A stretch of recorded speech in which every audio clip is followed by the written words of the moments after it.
Rain hammered the weathered barn roof like the drumming of angry fists, each drop a death knell echoing through rotting timbers.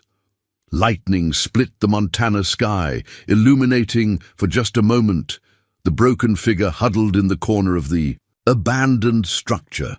Her name was Sarah Wheeler, and 12 hours ago she had been the reluctant wife of the most feared man in Clearwater County. Now she was nothing more than a liability to be discarded, her swollen belly the only witness to her desperate fight for 2 lives instead of 1. Before we jump back in, tell us where you're tuning in from, and if this story touches you, make sure you're subscribed, because tomorrow I've saved something extra special for you. The lock rattled against the barn door as another gust of wind threatened to tear the entire structure from its foundation. Sarah's trembling fingers pressed against her side where Mason's brother Levi had struck her with the butt of his rifle. Her ribs screamed in protest with each shallow breath. Blood and rainwater mingled on the dirt floor beneath her, washing away in tiny rivers through cracks in the ancient wooden planks. "Please," she whispered, though there was no one to hear her. The mountains surrounding the abandoned Donovan homestead swallowed her voice, just as they had swallowed the gunshots that had ended Old Man Donovan's life 3 winters ago. The Wheelers had claimed this land after that. Mason and his gang of thieves masquerading as upstanding cattle ranchers. And Sarah, she had been paying for a debt, married off to Mason by her gambling father, who'd lost everything but his daughter at a poker table in Blackwater Springs. Another contraction seized her, earlier than the last.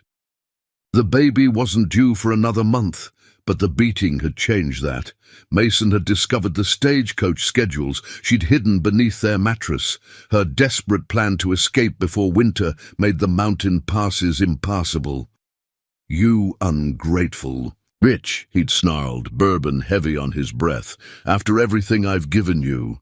What he'd given her were bruises hidden beneath high collars and long sleeves, isolation from anyone who might help her, and the constant threat that hung over her like a shroud. "You try to leave, I'll hunt you down and put you in the ground." Sarah dragged herself toward a pile of moldy hay in the corner, each movement a battle against pain and the growing pool of water beneath her. The storm had found every hole in the rotting roof, turning the barn floor into a shallow lake. If the bleeding didn't kill her, exposure would. Mason and his men had hidden her here after the beating, 5 miles from their ranch house, in this abandoned barn where no one would hear her scream. They'd taken her wedding ring, her boots, the small knife she kept in her pocket. They'd even taken the locket containing a sketch of her mother, the only possession she had left of the woman who died bringing her into this world. "We'll come back in a few days," Levi sneered, securing the heavy padlock. "If you're still kicking, maybe Mason, I'll forgive you." But Sarah knew better. The look in Mason's eyes had been final. She had become a problem, and Mason Wheeler eliminated problems permanently. Another flash of lightning revealed the barn's interior, rotting beams, rusted farm implements, and something Sarah hadn't noticed before, a small opening where the back wall had partially collapsed. Freedom lay just beyond, but her body refused to cooperate. The last beating had been methodical, designed to incapacitate without killing her immediately. Mason preferred slow deaths for those who betrayed him. The baby kicked, a surprisingly strong movement that brought tears to Sarah's eyes. "Hold on," she whispered, pressing her palm against the curve of her belly. "Just hold on." Through the gaps in the wooden walls, the storm raged with increasing fury. Wind howled like hungry wolves, and the temperature dropped with each passing hour. Sarah's threadbare dress provided little protection against the early autumn chill. She thought of her father, now 6 months in his grave, killed in a bar fight before he could see what his gambling had done to his only daughter. She thought of her husband, who had seemed so charming that first night, offering to clear her father's debts in exchange for her hand. How quickly the charm had faded once the preacher had spoken the words binding them together. Never again, she promised herself, teeth chattering as she pulled her knees closer to her chest. No man will ever own me again. The contraction that followed nearly tore a scream from her throat. She bit down on her knuckles until she tasted blood, refusing to give voice to her agony. Even here, miles from the Wheeler Ranch, she had learned to suffer in silence. The hours bled together, marked only by the steady rhythm of pain and the gradual lessening of the storm. By midnight, the rain had softened to a gentle pattern, and the wind had died to occasional whispers through the rafters. In the newfound quiet, Sarah heard something that sent ice through her veins. Hoofbeats. They couldn't have returned so soon. Mason had said days, not hours, unless he'd decided to end things more quickly. Sarah dragged herself toward the small gap in the barn's rear wall, ignoring the fire in her ribs and the wetness between her legs. The opening was smaller than she'd initially thought, large enough for her head and shoulders, but her swollen belly made complete escape impossible. Still, she pressed her face to the gap, drawing in the clean, rain-washed air, searching the darkness for the source of the hoofbeats. A shadow moved at the edge of the trees, too fluid for a horse and rider. Sarah squinted, her vision blurring from exhaustion and fear. The shadow materialized into a large, white-tailed buck, its antlers silhouetted against the clearing sky. The animal paused, nostrils flaring, then bounded away into the darkness. Sarah's momentary relief was short-lived. Where the deer had stood, another figure emerged. Tall, broad-shouldered, moving with the confident grace of a predator. Not Mason or any of his men, who stomped through the world as if they owned every inch of it. This man, and she could see. Now it was a man, moved like someone who understood the language of the wilderness. He wore a long coat that flapped gently in the night breeze, and what looked like a wide-brimmed hat pulled low. Something long and slender was slung across his back, a rifle, perhaps. Sarah held her breath as he approached the barn, his footsteps nearly silent on the rain-soaked ground. The stranger paused at the front of the barn, and Sarah heard the rattle of the padlock as he inspected it. There was a moment of silence, followed by 3 sharp blows that echoed through the night. The lock fell away, and the barn door creaked open. Sarah pressed herself back against the wall, seeking shadows. She had learned that strange men were rarely saviors, just a different kind of danger. A beam of light cut through the darkness, a small lantern, its flame protected from the wind by glass walls. The stranger lifted it high, casting its glow across the barn's interior. He took 2 steps inside, then stopped. Even in the dim light, Sarah could see that he wasn't white. His skin was the rich copper of the Blackfoot people who occasionally traded in Blackwater Springs. "I know you're here," he said, his voice deep but quiet. "I heard crying." Sarah remained silent, weighing her options. She was trapped, weakened by pain and blood loss. If he meant her harm, there was little she could do to stop him. The stranger moved the lantern in a slow arc, finally illuminating the corner where Sarah huddled. Their eyes met across the expanse of the barn, his dark and steady, hers wide with fear and defiance. "You're hurt," he observed, taking another step forward.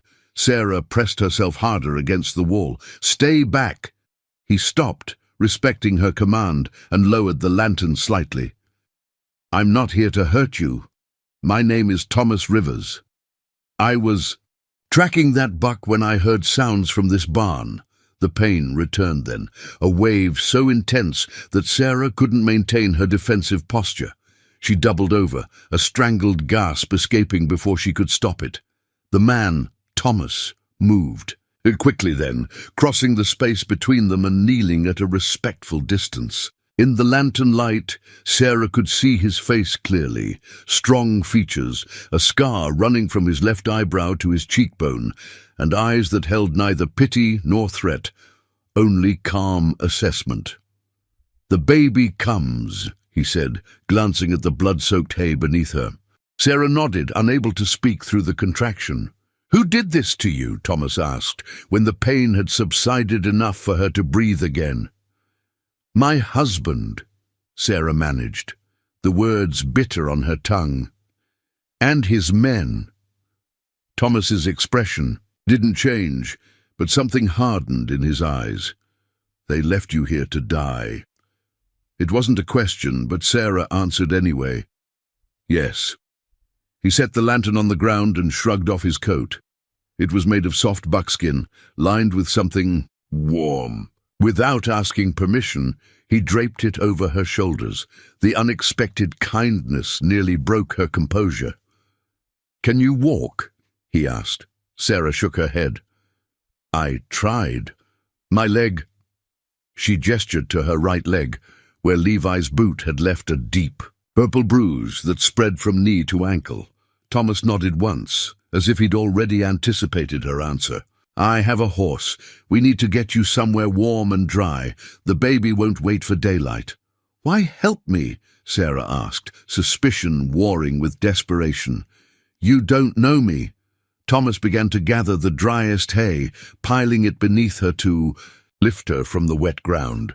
His movements were efficient, his touch clinical rather than familiar. "I know enough," he said finally. "I know what it looks like when someone has been left to die, and I know what it means to survive when others have decided you shouldn't." Another contraction seized her, stronger than the last. When it passed, Sarah found herself gripping Thomas's forearm, her fingernails leaving half-moon impressions in his skin. He hadn't pulled away. "I can't go back to town," she gasped. "He'll find me." "Not where I'm taking you," Thomas replied, and for the first time a hint of something like reassurance entered his voice. "My cabin is 3 miles north, hidden in a ravine that even the locals don't know exists. You'll be safe there until you're strong enough to decide what comes next." Preparing and narrating this story took us a lot of time, so if you are enjoying it, subscribe to our channel. It means a lot to us. Now back to the story. Sarah studied his face, searching for deceit and finding none. The baby kicked again, a reminder that her decision wasn't just for herself. "All right," she said finally. "I don't have much choice." Thomas's mouth quivered in what might have been the ghost of a smile. "Choice comes later," he said, sliding his arms beneath her with surprising gentleness. "For now we survive." As he lifted her from the filthy barn floor, Sarah caught a glimpse of the night sky through a hole in the roof. The storm clouds had parted, revealing a spray of stars across the vast Montana darkness. For the first time in months, she allowed herself to feel something dangerous and fragile, hope. The horse whinnied softly as Thomas approached Sarah in his arms. It was a sturdy pinto with intelligent eyes, unbothered by the lingering rain or the scent of blood. Thomas whispered something in his native tongue, and the animal stilled completely, allowing him to maneuver Sarah onto its back with minimal jostling. "His name is Makwa," Thomas said, adjusting his coat around her shoulders.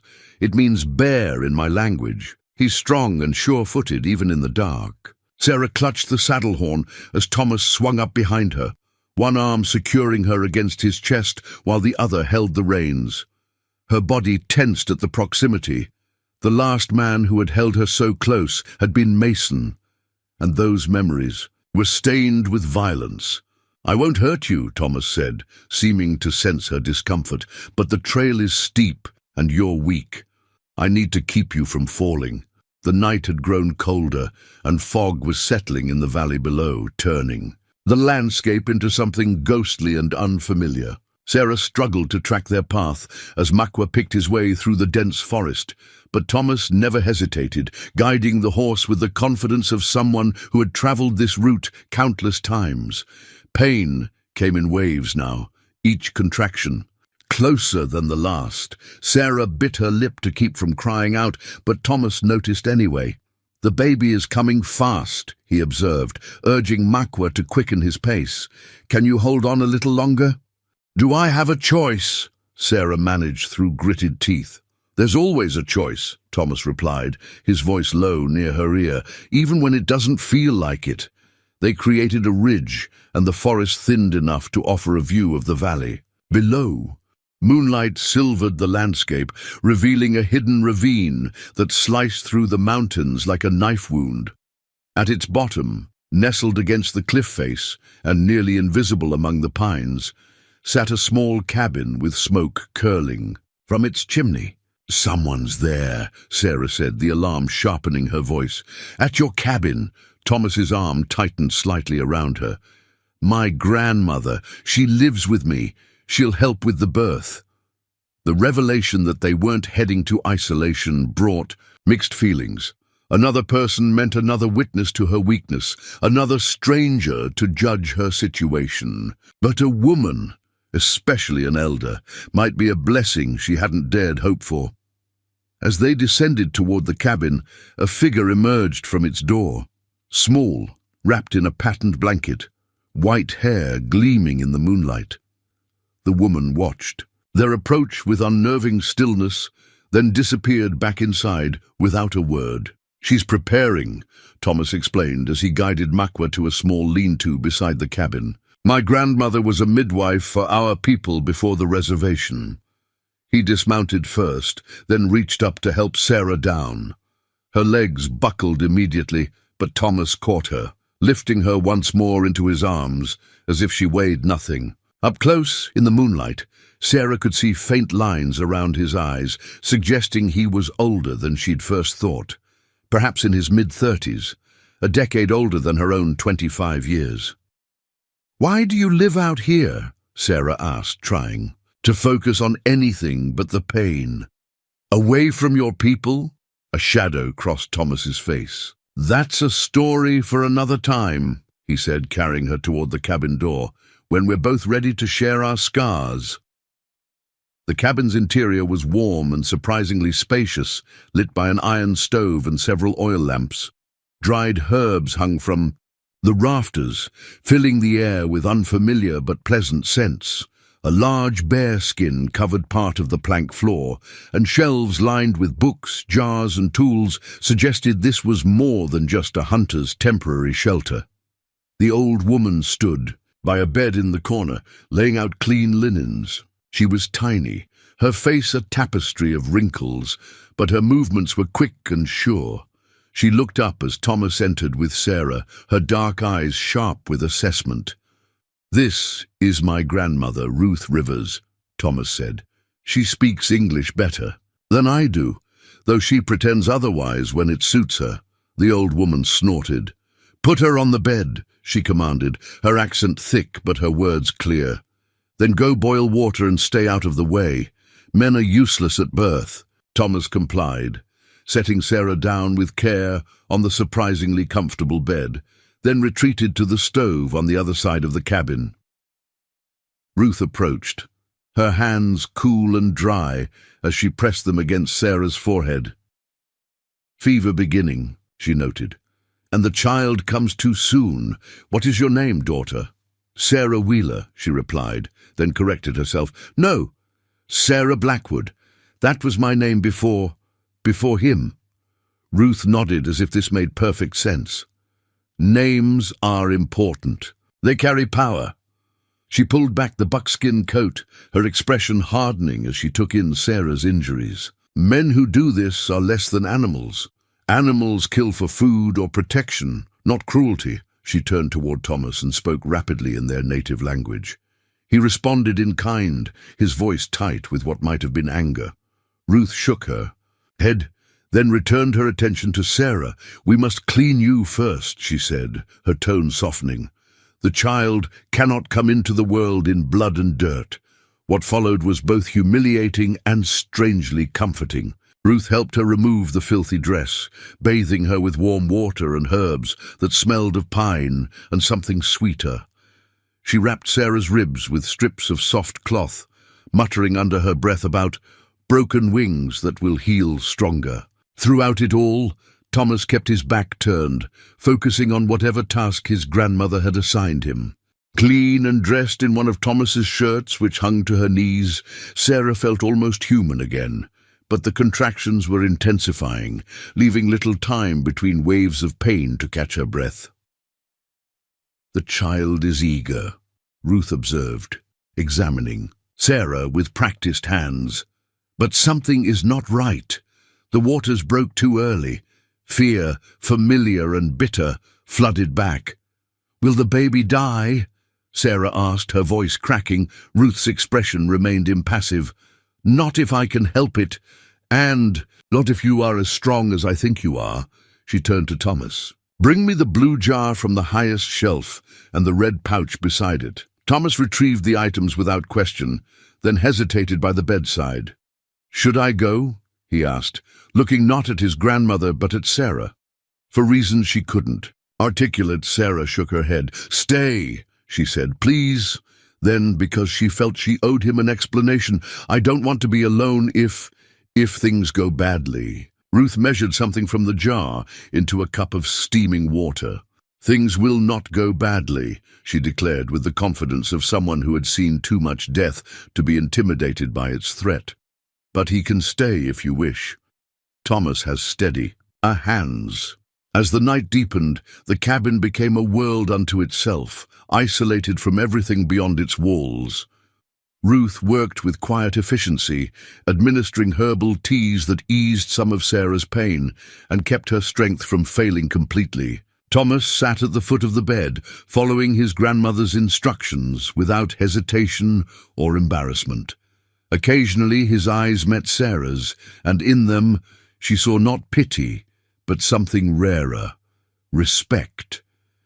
Between contractions, when she could speak, Sarah asked questions about the cabin, about the books lining the shelves, about anything that could distract her from what was happening to her body. "Thomas was a teacher once," Ruth revealed as she checked Sarah's progress. "At the Indian school in Helena. He taught the white man's science until they decided Indians couldn't be teachers after all." "Grandmother," Thomas chided softly, but there was no real annoyance in his voice. "She should know who helps her," Ruth insisted. "Knowledge builds trust, and she needs to trust us now." Another contraction seized Sarah, more powerful than any before. Ruth nodded, suddenly businesslike. "It begins in earnest now. Thomas, behind her. Support her back." Thomas moved to sit behind Sarah on the bed, allowing her to lean against his chest. The position should have frightened her, so vulnerable, so close to a man she barely knew. But instead, it felt strangely right, as if some part of her recognized safety when all her experiences told her no such thing existed. "When the pain comes, push," Ruth instructed. "When it fades, breathe. Do not waste energy on screaming. The child cannot hear you, and the forest does not care." What followed was a battle unlike any Sarah had fought before. Her body became a battlefield, paining her enemy, and the child within her both the prize and her ally. Thomas remained solid behind her, his hands strong on her shoulders, his voice a low murmur of encouragement. Ruth commanded the front lines, her ancient hands guiding the new life toward the light. "I can't," Sarah gasped after an hour of pushing. "I can't do this." "You are already doing it," Ruth countered. "The head comes. One more push." Thomas leaned closer, his breath warm against her ear. "You've survived this far," he said quietly. "You can survive this too." Something in his words, not empty reassurance but simple truth, gave her the strength for one more push. Pain tore through her, blindingly intense, and then released. A tiny cry filled the cabin, high and indignant. "A girl," Ruth announced, her voice softening with something like wonder. "Strong lungs, good color."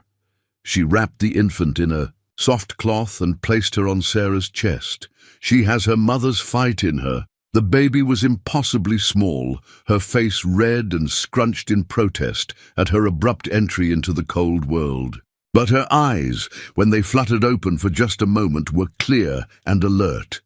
10 perfect fingers curled into fists, and a dusting of dark hair crowned her head. "Hello," Sarah whispered, touching one tiny cheek with a trembling finger. "Hello, little warrior." Behind her, Thomas had gone very still. When Sarah glanced back at him, his expression was unreadable, but his eyes never left the child. "She has fought as hard as you to be here," he said finally, his voice so low Sarah barely heard it. The baby squirmed, her tiny mouth opening in what might have been a yawn or a protest. A fierce protectiveness surged through Sarah, unlike anything she had ever known. Stronger than fear, stronger than pain, stronger than the exhaustion threatening to pull her under. "What will you name her?" Ruth asked, as she continued working, cleaning and checking Sarah for further complications. Sarah looked down at her daughter, this miracle who had survived against all odds, just as she had. The name came to her with perfect clarity. "Hope," she said. "Her name is Hope." Ruth nodded in approval. "A good name, a true name." She finished her ministrations and stepped back, suddenly looking every one of her years. "Now you both must rest. The hardest part is done, but healing takes time." As Ruth gathered her herbs and clothes, Thomas carefully extracted himself from behind Sarah, arranging pillows to support her back. "I'll sleep by the fire," he said, his voice rough with some emotion Sarah couldn't identify. "If you need anything at night, call out." Sarah caught his wrist before he could retreat completely. "Thank you," she said, the words wholly inadequate for what he had done. "I don't know why you stopped at that barn tonight, but—" Thomas looked down at her hand on his wrist, then met her eyes directly. "Some paths are chosen for us," he said simply. "I was meant to find you." He hesitated, then added, "Your husband, he will look for you when he discovers you're not where he left you." Sarah's arms tightened around Hope. "Mason thinks I'm as good as dead. He won't waste time searching for a corpse." But even as she spoke, doubt crept in. Mason Wheeler was not a man who left loose ends. "He doesn't know about this place." Thomas shook his head. "Few do. This ravine doesn't appear on any maps. The mining company surveyed 20 miles in every direction and missed it completely. That's why we chose it." "We?" A shadow crossed his face. "My grandmother and I. After I lost my teaching position, after other things happened, we needed somewhere safe." He glanced toward the window, where the first faint lightening of the sky suggested dawn was approaching. "You should sleep while you can. The baby will wake hungry soon enough." As he turned away, Sarah settled deeper into the bed, cradling her daughter against her heart. Outside, the wind had died completely, and silence blanketed the hidden ravine. For the first time in longer than she could remember, Sarah Blackwood, closed her eyes without fear of what morning might bring. Sarah woke to sunlight streaming through small windows and the rich aroma of coffee. For a disorienting moment, she forgot where she was, expecting to see the familiar peeling wallpaper of the bedroom she shared with Mason. Instead, her gaze fell upon rough-hewn timber walls decorated with woven tapestries in vibrant reds and blues. Reality rushed back. The barn, the rescue, the birth. She looked down quickly. Hope slept peacefully beside her, swaddled in a soft deerskin blanket embroidered with intricate beadwork. Someone, Ruth presumably, had placed the infant in a shallow basket lined with rabbit fur, creating a perfect nest for the newborn. "She has eaten twice while you slept," Ruth's voice came from nearby. The old woman sat in a rocking chair by the window, threading beads onto a thin leather cord. "Good appetite. Strong sucks. She will thrive." Sarah pushed herself up, wincing at the soreness that seemed to permeate every inch of her body. "How long did I sleep?" "Almost a full day," Ruth replied, setting aside her beadwork. "Your body needed it. The birth was hard, and you were already weakened." Memories of the barn flooded back. Mason's rage, Levi's boot connecting with her ribs, the endless hours alone in the dark. Sarah shuddered. How bad are my injuries? Ruth crossed to the bed and helped Sarah sit fully upright, her ancient hands gentle but firm.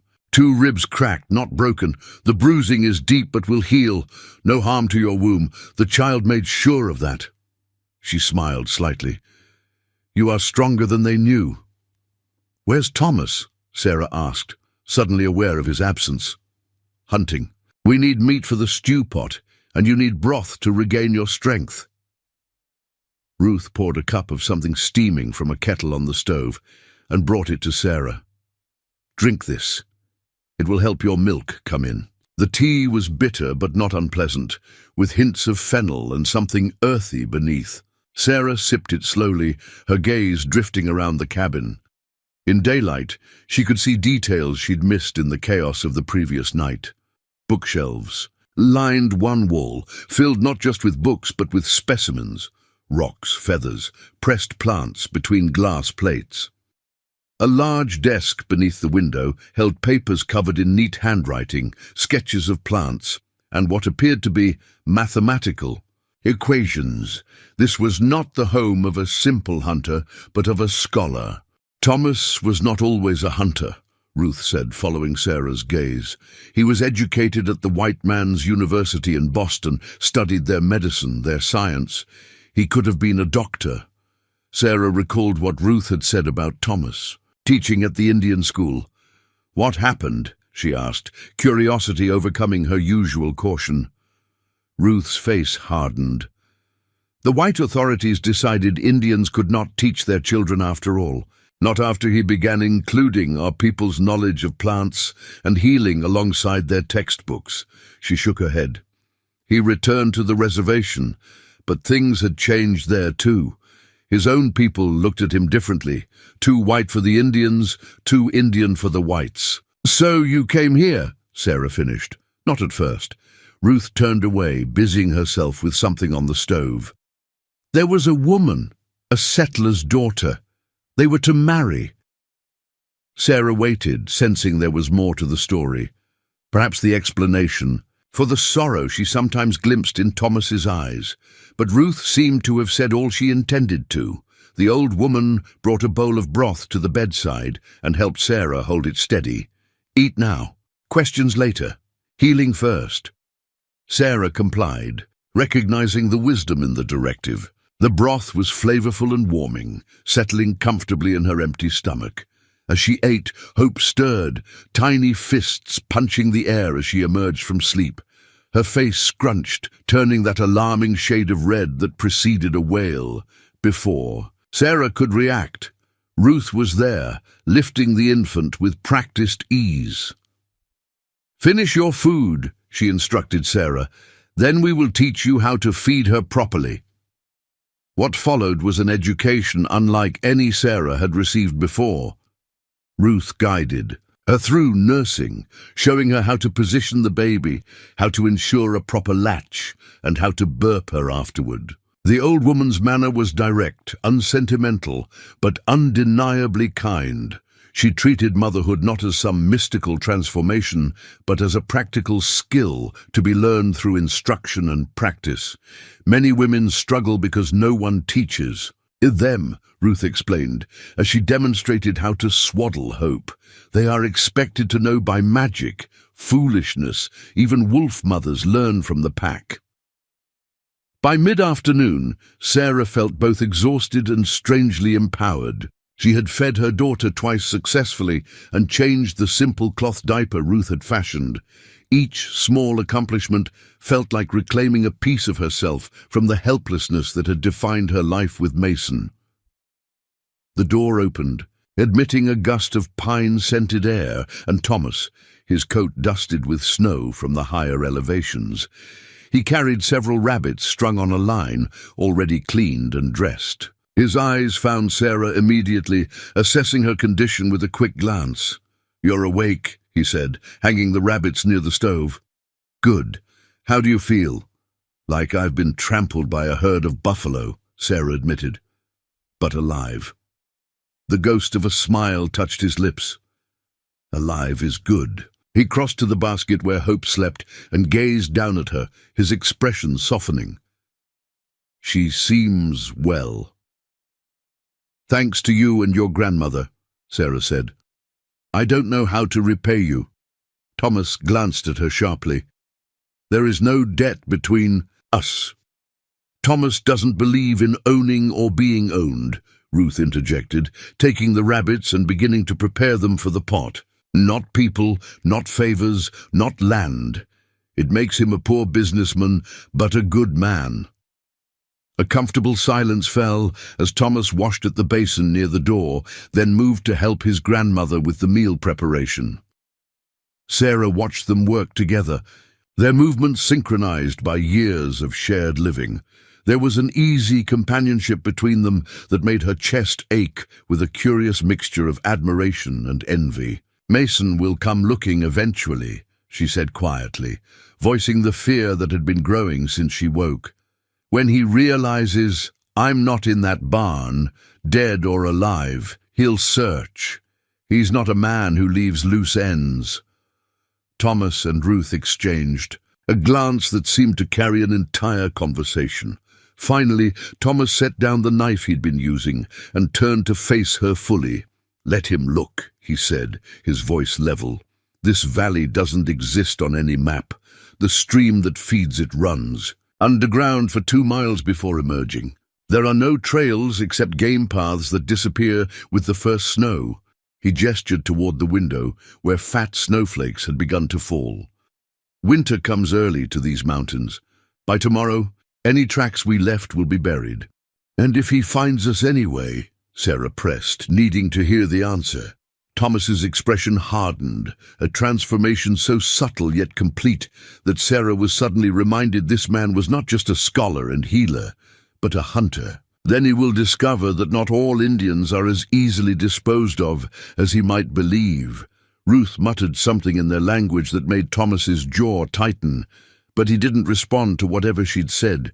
Instead, he returned to preparing the meal, though his movements had lost their easy rhythm. As the afternoon deepened into evening, the first real snowstorm of the season descended upon the ravine. Wind howled around the cabin's sturdy walls, but inside, warmth and the savory scent of rabbit stew created a cocoon of comfort. Hope nursed and slept, untroubled by the storm or the tensions of the adult world. Sarah found herself drifting in and out of sleep, her body demanding rest to heal. Just before full dark, as Thomas lit the lamps around the cabin, he paused beside her bed. "You'll be safe here," he said quietly, as if he'd heard her unspoken fears. "Both of you, I promise." In her old life, Sarah had learned that promises were just words, easily spoken and easily broken. But something in Thomas's steady gaze made her want to believe him. Not because he was a man and men were to be obeyed, but because he was a person who seemed to understand the weight and worth of his word. "Thank you," she said simply. Outside, the storm grew fiercer, snow driving against the windows like tiny fists demanding entry. But within the cabin's walls, a different sort of weather was brewing, something tentative and fragile, like the first green shoots after a prairie fire.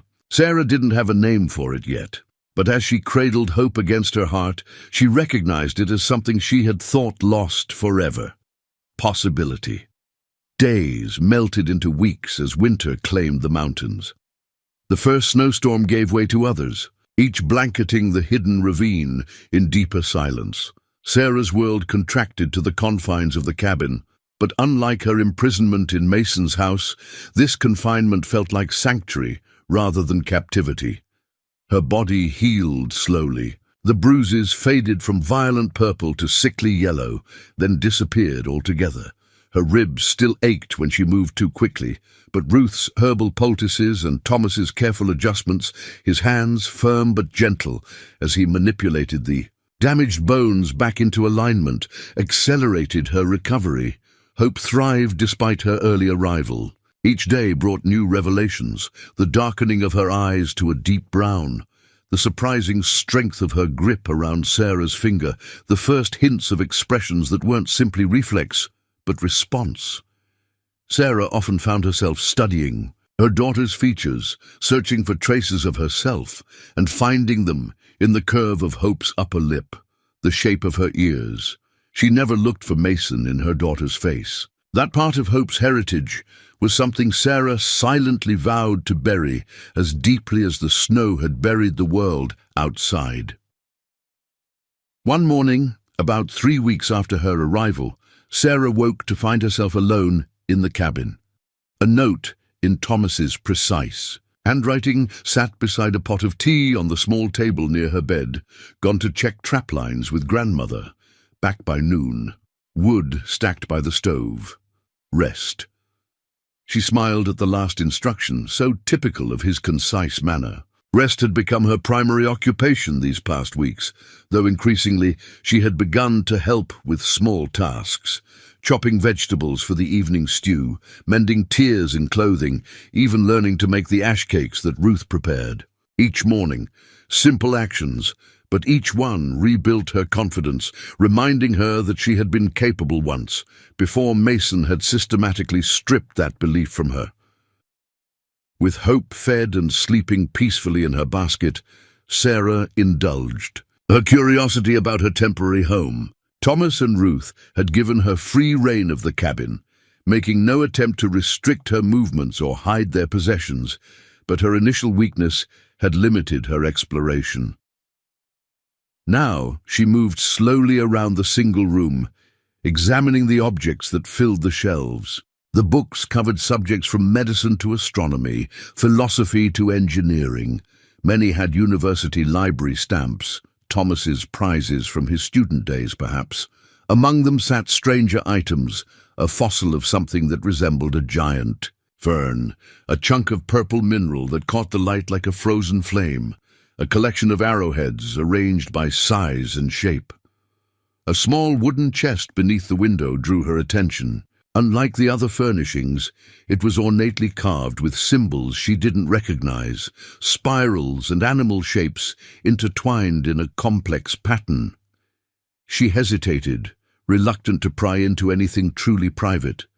But the lid was unlocked, sitting slightly ajar, as if inviting inspection. Inside lay a collection of personal treasures, a beaded necklace of extraordinary craftsmanship, a small daguerreotype in a silver frame showing a younger Thomas in formal attire, standing beside a solemn-faced white woman in a high-necked dress. A folded letter on university letterhead, and beneath it all, a tiny pair of moccasins, sized for an infant no larger than Hope. "My sons," Ruth's voice came from the doorway, startling Sarah so badly she nearly dropped the chest. "I'm sorry," she said quickly, setting it down. "I shouldn't have—" Ruth waved away her apology, stamping snow from her boots before crossing to the fire. "If we didn't want you to see, we would have locked it." She unwound the scarf from her neck, her eyes on the tiny moccasins Sarah had been holding. Thomas was just learning to walk when the sickness came through our village. Measles, the white man's disease. Sarah's throat tightened. "Your son died?" "My first son, yes." "Joshua." Ruth hung her outer garments near the stove to dry. "Thomas is my second son, my sister's child. I took him when he was 10, after she followed Joshua into the spirit world." Thomas entered carrying 2 hares and a pine marten, his coat heavy with melting snow. He assessed the scene, Sarah standing by the chest, Ruth warming her hands by the fire, and his expression shifted minutely. "I see grandmother has been sharing our ghosts," he said, hanging the game on a hook near the door. "She was curious," Ruth replied. "Curiosity is the beginning of understanding." Sarah carefully closed the chest lid. "I apologize for intruding." Thomas shook his head. "There are no secrets here except those you choose to keep." He glanced at the daguerreotype she had returned to the chest. "That was Eleanor, We were engaged to be married 5 years ago." "What happened?" Sarah asked before she could stop herself. Shadow crossed his face. Her father happened. When he learned his daughter planned to marry an Indian, even an educated one, he sent her east to relatives. The last letter I received said she had married a banker in Philadelphia. The simple statement held volumes of pain beneath its surface. Sarah understood suddenly why Thomas had been so quick to help her, why he recognized the desperation in her eyes that night in the barn. He, too, knew what it meant to have choices stolen by those who believed they held power over others' lives. "Tell her about the university," Ruth prompted, as she took the game from Thomas and began preparing it for cooking. Thomas's mouth tightened, but after a moment he continued. "I was teaching science at the Indian school in Helena, using both Western methods and traditional knowledge. The students were excelling, especially in botany and medicine, areas where our people have always held wisdom. The white officials didn't like that," Sarah guessed. "They accused me of introducing pagan practices into the curriculum." His voice was even, but his hands betrayed his anger, clenching briefly before relaxing with visible effort. "When I refused to stop, they dismissed me, said I was undermining the civilizing mission of the school." Ruth snorted derisively. "Civilizing? They meant erasing." Hope stirred in her basket, making soft mewling sounds that preceded full waking. Sarah crossed to her, lifting the infant and cradling her close. As always, the weight of her daughter in her arms centered her, a tangible reminder of what mattered most. "Mason convinced my father that he was doing us a favor by marrying me," she said quietly, offering her own story in exchange for theirs. "My father's farm was failing. Mason offered to clear his debts in exchange for my hand." Thomas watched her, his gaze steady and non-judgmental. "And your father agreed." "He didn't ask me if I wanted to marry a man twice my age," Sarah continued, the words coming easier than she expected. "He just told me it was happening. The ceremony was 3 days later. I became Mrs. Wheeler before I had time to understand what that meant."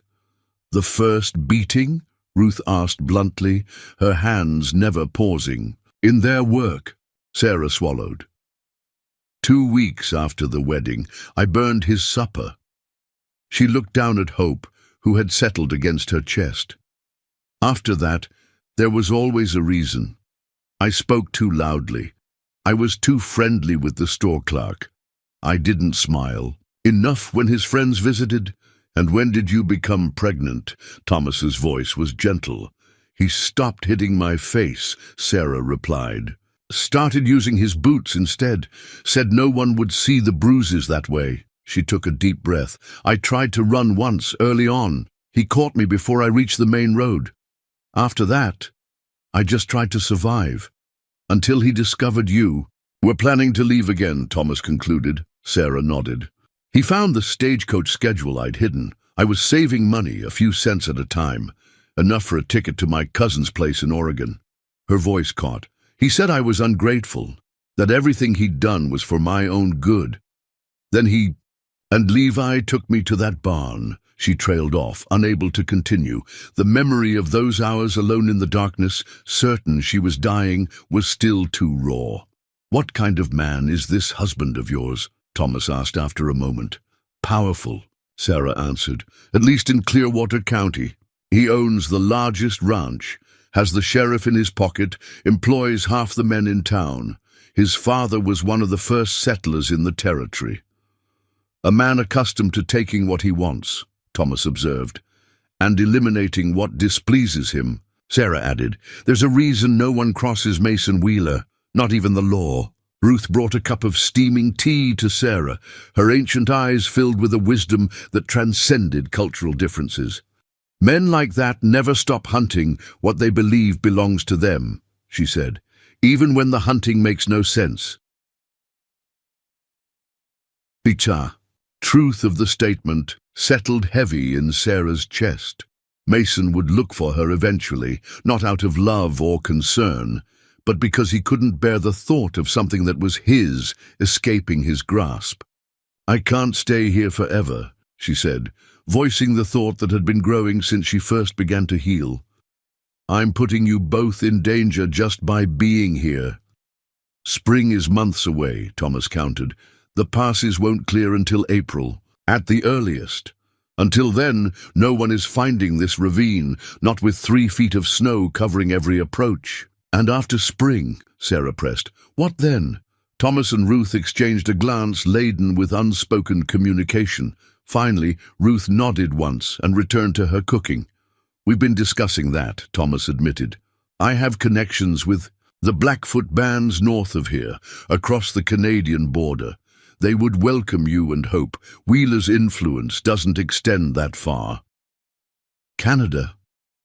The idea seemed simultaneously terrifying and liberating, a complete severance from everything she had known.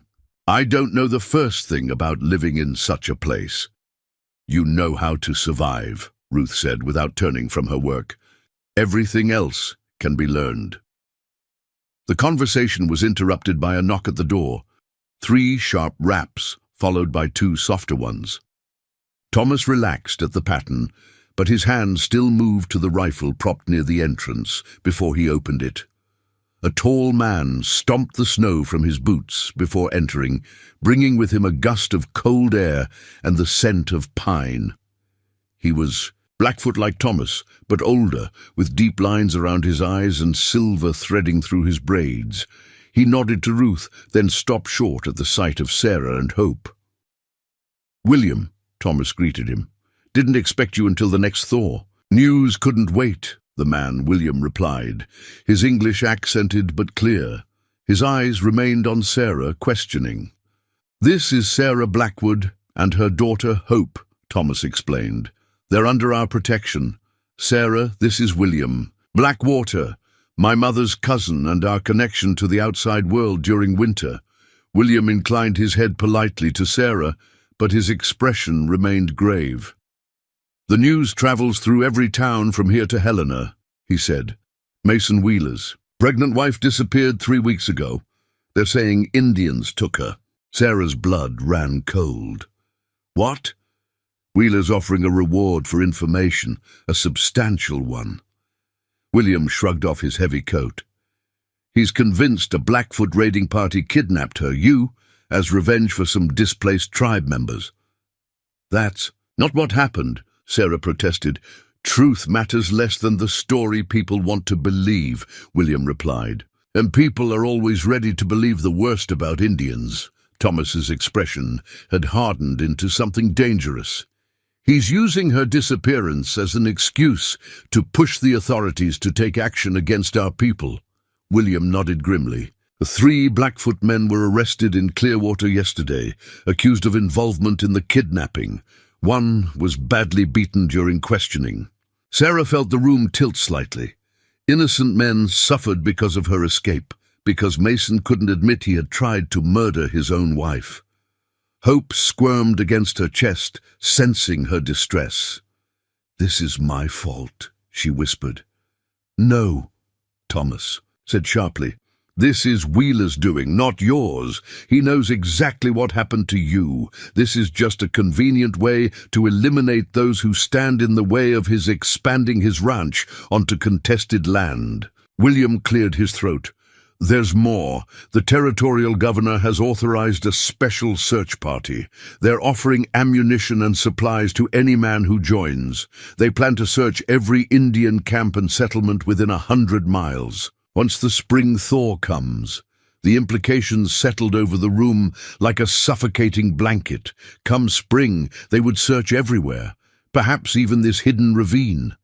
And if they found Sarah alive, healthy, living willingly with Thomas and Ruth, "I need to go back," Sarah said suddenly, the words tearing from her throat before she fully formed the thought. "I need to tell them the truth." "And what truth is that?" Thomas demanded. "That your husband tried to kill you, that he left you to die while he invented this kidnapping story. Wheeler controls the sheriff. Your word against his would mean nothing. I can't let innocent people suffer because of me, Sarah insisted. If you return, Ruth interjected softly, you and the child will be the ones suffering. Wheeler will ensure you never speak of what truly happened. The terrible truth of Ruth's words struck Sarah like a physical blow. Mason wouldn't allow her to contradict his narrative. If she returned, she and Hope would not survive long enough to tell their story. William watched the exchange with shrewd eyes. There might be another way, he said finally, one that doesn't require either a return to Wheeler or fleeing to Canada. 3 pairs of eyes turned to him expectantly. But first, he said, settling onto a chair by the fire, I need to know exactly what happened the night you disappeared, Mrs. Wheeler. Every detail could matter. As Hope drifted back to sleep in her arms, Sarah took a deep breath and began to recount the story of that night, not as a victim, but as a witness to Mason Wheeler's true nature. With each word, the path forward became, if not clear, at least possible. When she finished speaking, silence filled the cabin, broken only by the crackling of the fire and Hope's gentle breathing. William's weathered face remained impassive, but his eyes had darkened with each detail of her ordeal. Wheeler is not a man known for mercy, he said finally, but even by his standards this exceeds what most would believe. Which is why he created the kidnapping story, Thomas added. No one would question his grief over a stolen wife, but a man who tries to murder the mother of his child. He shook his head. Even Wheeler couldn't survive that scandal. William leaned forward, resting his elbows on his knees. There's a circuit judge coming through Helena next month, Judge Hammond. He's known for being fair-minded, even toward Indians. If we could get sworn testimony before him— From whom? Thomas asked skeptically. Sarah's word against Wheeler's won't be enough. From the doctor in Blackwater Springs, William replied. Dr. Pearson. He treated Sarah twice for accidents that he suspected were beatings. He keeps detailed records. I've transported medicines. For him, he's mentioned his concerns about Wheeler's wife before. Hope stirred in Sarah's arms, her tiny face scrunching in displeasure at some unknown discomfort. Sarah adjusted her position, the familiar motion now second nature. Even if the doctor would testify, how would that help the men who've been arrested? Mason would just claim they were working together with me. William stroked his chin thoughtfully. The trading post owner at Eagle Creek, Jenkins, mentioned seeing Wheeler and his brother the morning after you disappeared. Said they were buying supplies, seemed in a hurry. If he noticed something unusual— Jenkins is afraid of his own shadow, Ruth interjected from her place by the stove. He would never testify against a man like Wheeler. What about Levi? Sarah suggested suddenly. Mason's brother. He was there. He helped him take me to the barn. She swallowed hard, the memory still raw. But he wasn't. He didn't seem to enjoy it the way Mason did. He looked uncomfortable. When Mason kicked me, Thomas's expression sharpened with interest. You think he might talk? Maybe, if he was protected somehow. Levi always lived in Mason's shadow, doing whatever Mason told him, but he's not cruel in the same way. Sarah hesitated, thinking back to moments when Levi had slipped her extra food or warned her when Mason was in a particularly dangerous mood. Small kindnesses in a sea of cruelty, but they stood out in her memory. He drinks at the Elkhorn Saloon most evenings, gets loose-lipped when he's had enough whiskey. William and Thomas exchanged a meaningful glance. I know a man who could approach him, William said. Half Blackfoot, half French. Passes for white when he needs to. Works cattle drives in the summer. Wheeler wouldn't recognize him. It's dangerous, Thomas cautioned. If Wheeler suspects anyone is gathering evidence against him, more dangerous than letting him hunt Indians while his wife hides in the mountains, William countered. This will not end with those 3 men in jail. You know that. Wheeler has been looking for an excuse to drive our people from this valley for years. The truth of his words hung heavy in the air. Sarah looked down at Hope, peacefully unaware of the complexities her existence had created. She had brought this child into a world of violence and prejudice, but perhaps she could also help create a path toward justice. "What would you need?" "From me?" she asked quietly. "For now, stay hidden," William replied. "Heal, gather your strength. When we secure testimony from others, you may need to appear before the judge yourself. That would mean traveling to Helena, facing Wheeler directly." The prospect sent a chill through Sarah's body, but she nodded. "I'll do whatever is necessary." Ruth approached, wiping her hands on her apron. "There is time to discuss plans tomorrow. Now William needs food and rest. The storm is worsening."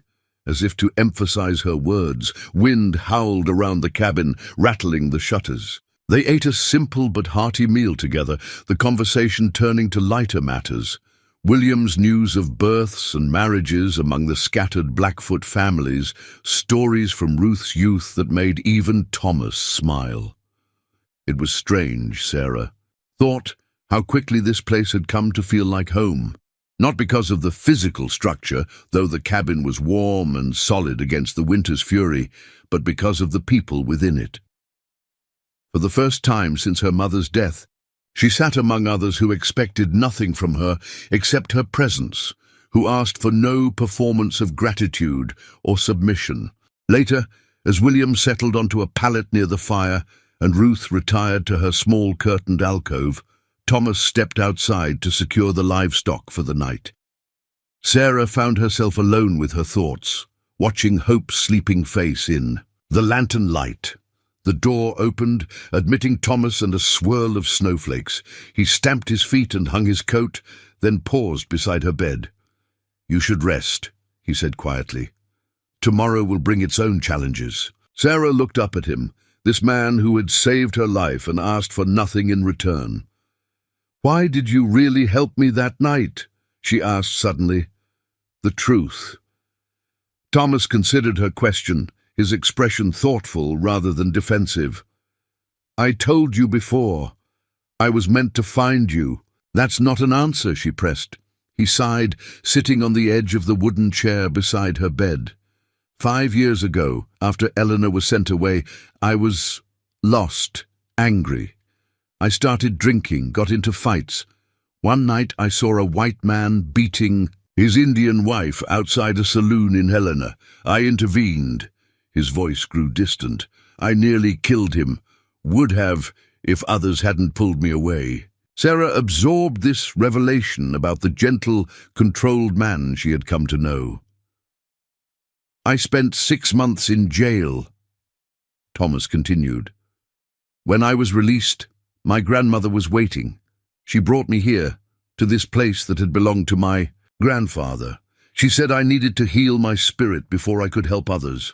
A ghost of a smile touched his lips. "I argued, said I was done with white people and their problems." "What changed your mind?" Sarah asked. "Time?" Silence. "The mountains have a way of putting human grievances into perspective."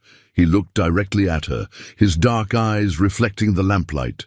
"When I found you in that barn, I saw someone who needed exactly what had been given to me, a chance to heal, to find strength again." He hesitated, then added, "And I saw someone brave enough to fight for that chance." The simple honesty of his words touched something deep within Sarah, a place untouched by Mason's cruelty or her father's indifference. Before she could respond, Hope stirred and began to fuss, her tiny face scrunching in preparation for a cry. Thomas stood immediately. "I'll leave you to tend to her." "Wait," Sarah said impulsively. Would you like to hold her? You never have, and she should know the man who saved her life."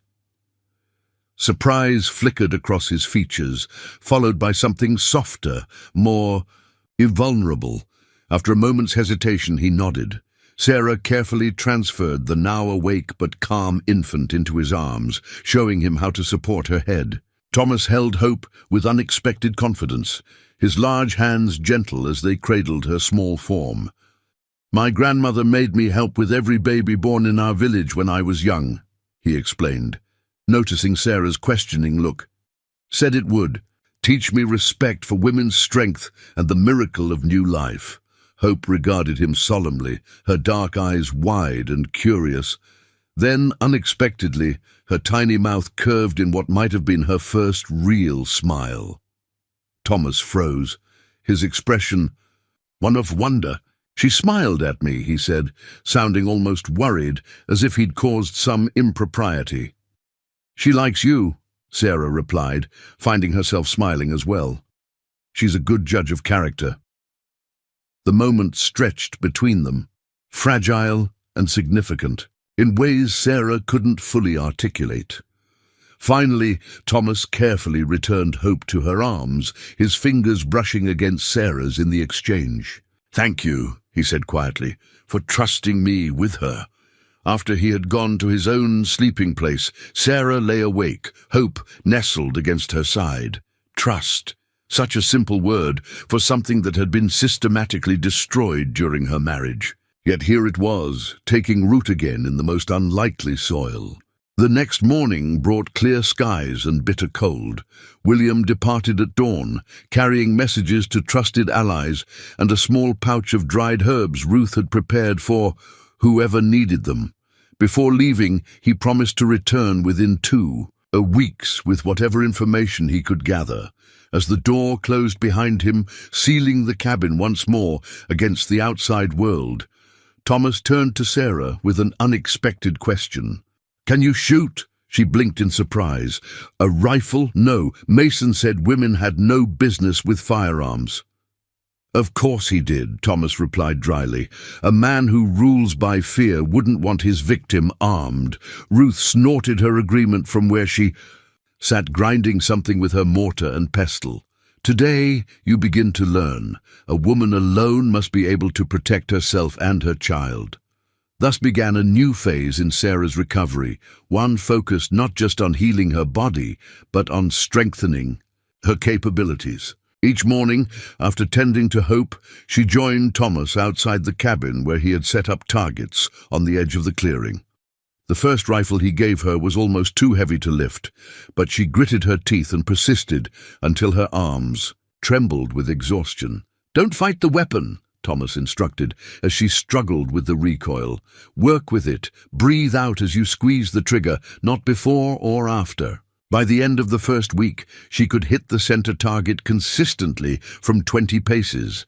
By the second week, she had graduated to moving targets. Pine cones Thomas tossed into the air, falling with satisfying splintering when her bullets found them. Inside the cabin, Ruth's lessons were equally demanding. She taught Sarah to identify medicinal herbs, to set small traps for rabbits, to read weather patterns in the sky and clouds. "Knowledge is a weapon no one can take from you," the old woman stated, as she demonstrated how to stitch a deep wound, using a deer hide as practice material. Not husbands, not authorities, not even death. What you know, you can teach your daughter. This is how we survive. At night, exhausted but oddly fulfilled, Sarah would sit by the fire while Thomas read aloud from his books. Poetry, scientific texts, histories. Hope would lie awake in her basket, seemingly entranced by the rhythm of his voice. These quiet evenings became a ritual all 3 adults looked forward to, a reminder that life consisted of more than mere survival. In the morning, William was expected to return. Sarah rose early, anxious for news. The temperature had risen slightly in the past days, bringing a temporary thaw that made travel easier but increased the risk of avalanche on the higher slopes. Thomas found her outside, practicing with the rifle while Hope slept soundly in her basket beneath the cabin's overhang. "You've improved," he observed, as she hit 3 targets in rapid succession. "I had a good teacher," she replied, lowering the weapon. A comfortable silence fell between them. In the weeks since William's departure, something had shifted in their relationship. A deepening of trust, perhaps, or the natural intimacy that develops between people who face danger together. They moved around each other with increasing ease, anticipating needs before they were voiced. sharing space without awkwardness. What will you do? Thomas asked suddenly. If William's plan works, if Wheeler is brought to justice. The question caught Sarah off guard. She had been so focused on immediate survival and the threat Mason posed that she had given little thought to a future beyond it. I don't know, she admitted. I have no money, no property of my own. My father's farm was sold to cover his debts. My only relative is a cousin in Oregon I haven't seen since childhood. Thomas nodded, his expression thoughtful. You could stay, he said quietly.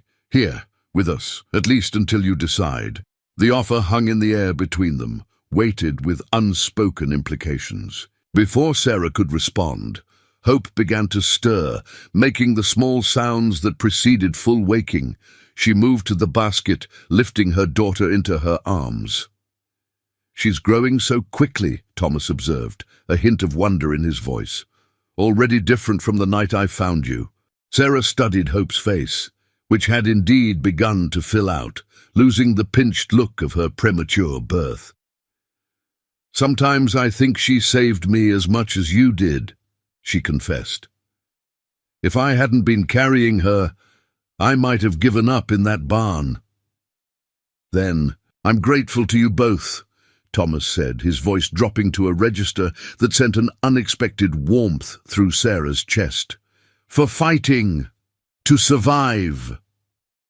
The moment was interrupted by Ruth's call from the cabin door. Riders coming. 2 of them. Thomas was instantly alert, all softness vanishing from his expression. Stay here, he instructed Sarah, moving quickly to retrieve his rifle from inside. Sarah clutched Hope tighter, scanning the ridgeline where the trail descended into the ravine. 2 figures on horseback had appeared, their silhouettes dark against the snow. Fear clutched at her throat. Had Mason somehow found them? Thomas emerged from the cabin, rifle in hand, and positioned himself between Sarah and the approaching riders. Ruth joined them, carrying Thomas's old Navy revolver with the ease of long familiarity. It's William, Thomas said after a tense moment, his sharp eyes recognizing the rider's distinctive posture, and someone else. As the riders drew closer, Sarah could make out William's familiar figure. Beside him rode a younger man, thin and nervous-looking, his hat pulled low over his face. It wasn't until they reached the clearing before the cabin that recognition struck her like a physical blow. Levi, she whispered, instinctively stepping back. Mason Wheeler's younger brother halted his horse at the edge of the clearing, his gaze. Finding Sarah immediately, his face, always leaner than Mason's, had grown gaunt, with dark circles beneath his eyes suggesting sleepless nights. Mrs. Wheeler, he said, his voice carrying across the space between them. I've come to help you. Testify against my brother. Levi Wheeler dismounted slowly, his movements stiff from the cold ride. Up close, the differences between him and Mason were more pronounced. Where Mason was broad-shouldered and commanding, Levi was wiry and hesitant, his eyes darting nervously between Sarah and Thomas's rifle. I mean no harm, he said, raising his hands slightly. I swear it. Thomas kept his rifle trained on Levi's chest. William, he questioned without taking his eyes off the newcomer. He came to me, William explained, also dismounting. At the trading post, said he needed to speak. With Sarah urgently. About what? Thomas demanded. Levi swallowed visibly. Mason knows she's alive, and he knows she's with Indians. The words landed like stones in still water, rippling outward with implications. Sarah felt her knees weaken, and Ruth was suddenly beside her, a steadying hand on her elbow. How? Sarah managed, her voice barely above a whisper. A trapper found blood in that barn 2 weeks back, Levi explained. And not enough for what Mason had planned. He started asking questions. Then yesterday, a Blackfoot man was caught stealing supplies from Jenkins's store. Under questioning, he admitted hearing rumors of a white woman living with Indians somewhere in these mountains. Questioning, Thomas repeated, his tone making the euphemism clear. You mean torture? Levi didn't deny it. Mason has formed a search party, 20 men, well armed. They're heading out at first light tomorrow, checking every valley and ravine in this range. He looked directly at Sarah, his expression grim. He's not telling them you're his wife. He's saying you're a white woman, kidnapped by savage Indians, who need rescuing. And once they rescue her, Ruth asked sharply, she'll have an accident on the way back to town, Levi said quietly. Same for the baby. Mason's already started telling people his wife died in childbirth weeks ago. Even staged a small funeral. Sarah clutched Hope tighter, ice flowing through her veins. He's going to kill us both and blame it on the rescue attempt. While making heroes of himself and his men for trying to save you, William added bitterly, and justifying further violence. Against my people. Thomas finally lowered his rifle, though his posture remained vigilant. Why are you really here, Wheeler? To warn us? Or to confirm your brother's suspicions about where she's hiding? Levi's shoulders slumped. I deserve that, he admitted. I've done nothing to earn your trust. I helped him take Sarah to that barn. I stood by him. He trailed off, unable to finish the sentence. But I never thought he'd try to kill her. Not his own wife, not when she was carrying his child. Yet you locked the door behind you, Sarah said, old anger flaring. You left me there. I did, Levi acknowledged, his voice hollow. I've lived in Mason's shadow my whole life, done whatever he asked without question. That night, though, he shook his head. I couldn't sleep afterward. Keep seeing your face. Keep thinking about that baby. He glanced at Hope. I went back the next morning, planning to bring you food at least. But you were gone. Why should we believe you now? Thomas pressed. Because I have this. Levi reached slowly into his coat, withdrawing a folded paper. Mason's written orders to the search party.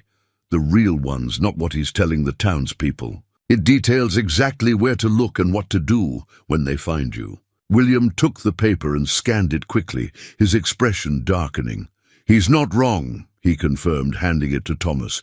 This orders them to eliminate any Indians found with the woman and to ensure she doesn't survive to reach town. Thomas read the document, his jaw tightening.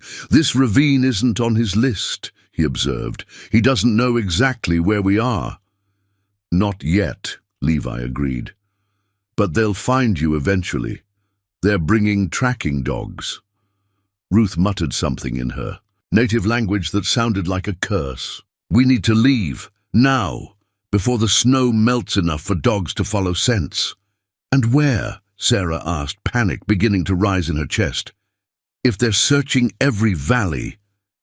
North, William suggested. To the reservation. You'd be under. The Indian agent's protection there. Thomas shook his head. The agent would turn her over to the territorial authorities immediately, and the reservation is the first place they'll look for a white woman supposedly kidnapped by Indians. What? About Judge Hammond? Sarah recalled their earlier conversation. If we could reach Helena. Too far, Ruth interjected. The mountain passes are still snowbound. It would take weeks, and the baby cannot survive such a journey. Levi cleared his throat. There's a third option, my hunting cabin northeast. Of here, it's remote, well stocked. Mason doesn't know about it. I bought it with my own money last year. It's the one thing I've ever kept from him. The adults exchanged skeptical glances. Thomas voiced what they were all thinking. How do we know this isn't a trap? You don't, Levi admitted. You have no reason to trust me, but I'm trusting you with my life by being here. If Mason discovers I've betrayed him, he left the sentence, unfinished, but his meaning was clear. Sarah studied her brother-in-law's face, searching for any hint of deception. Levi had never been cruel to her, not really. Weak, perhaps, complicated in Mason's abuse through his silence. But there had been those small moments of kindness, a warning here, an extra portion of food there. I believe him, she said finally. Mason would kill him for this betrayal, same as he wants to kill me. Levi has nothing to gain by lying now. Thomas didn't look convinced, but he nodded curtly. How far is this cabin? A day's ride, if we push. A hard, Levi replied. It's beyond Mason's search area. We'd need to leave within the hour, William calculated. Take only what's essential. I know these mountains. I can lead you by paths the search party won't think to use. Ruth was already moving, gathering supplies with the efficiency of someone who had fled danger before. Medicines, food, weapons, she muttered, the cradle board for the child. As the others prepared for departure, Sarah stood frozen, hope heavy, in her arms. The cabin had become a sanctuary, the first place since her marriage where she had felt safe. Now she had to flee again, back into uncertainty and danger.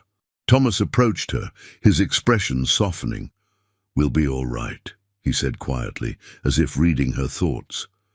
"This isn't the end, just a detour."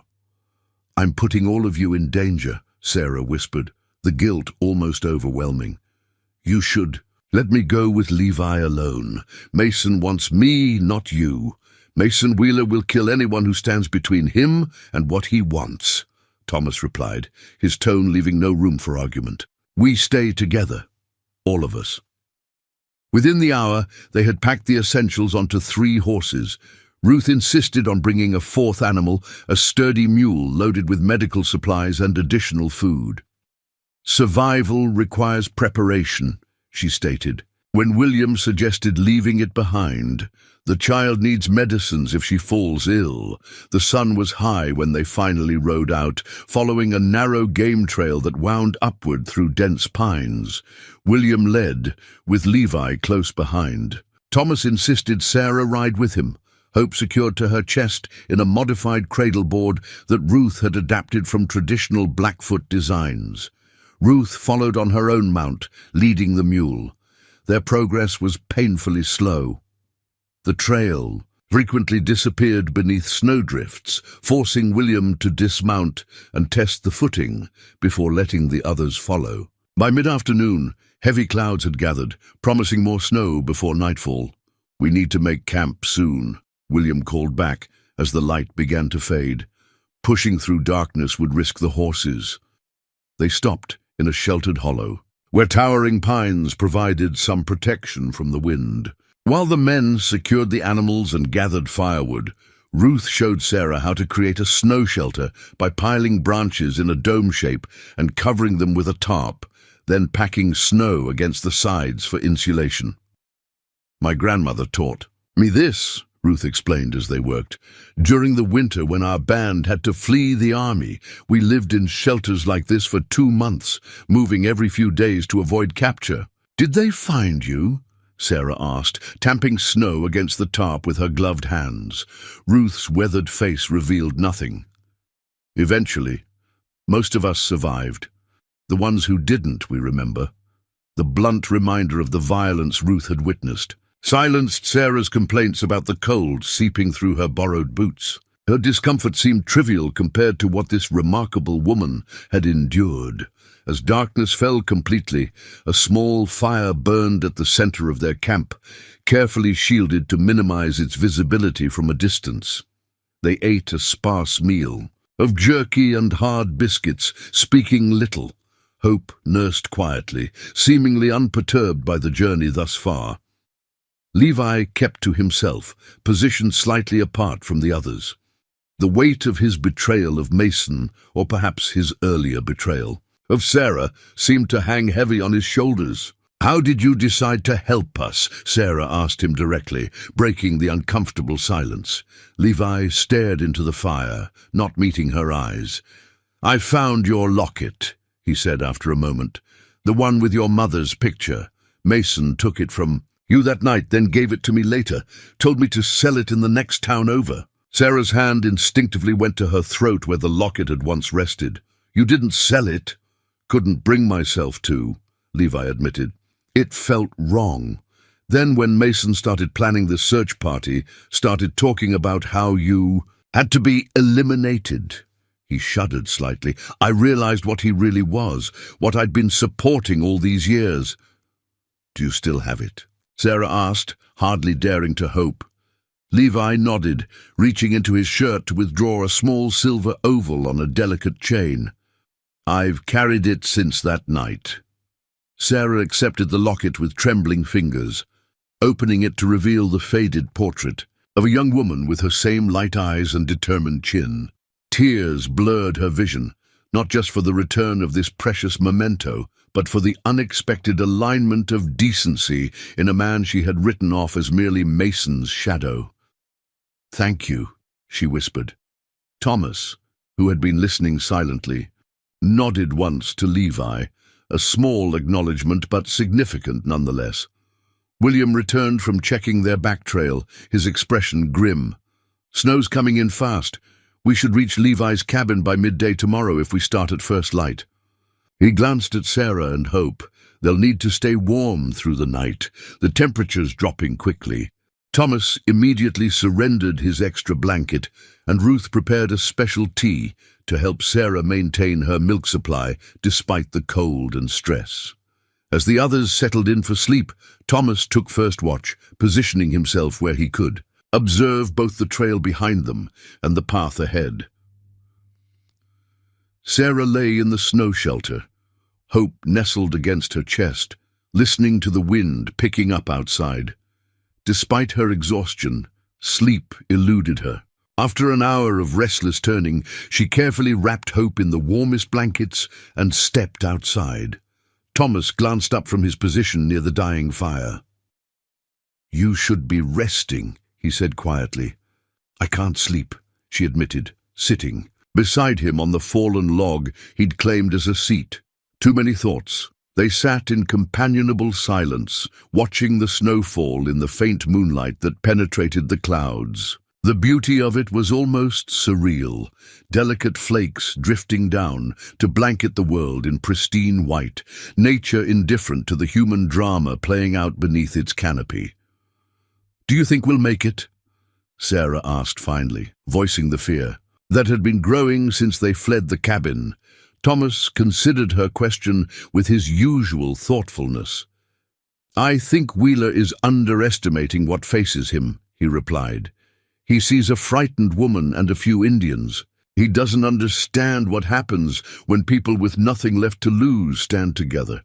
"I'm scared," she confessed, the admission feeling like both weakness and strength simultaneously. "Not for myself so much anymore, for Hope, for all of you who've risked everything to help us."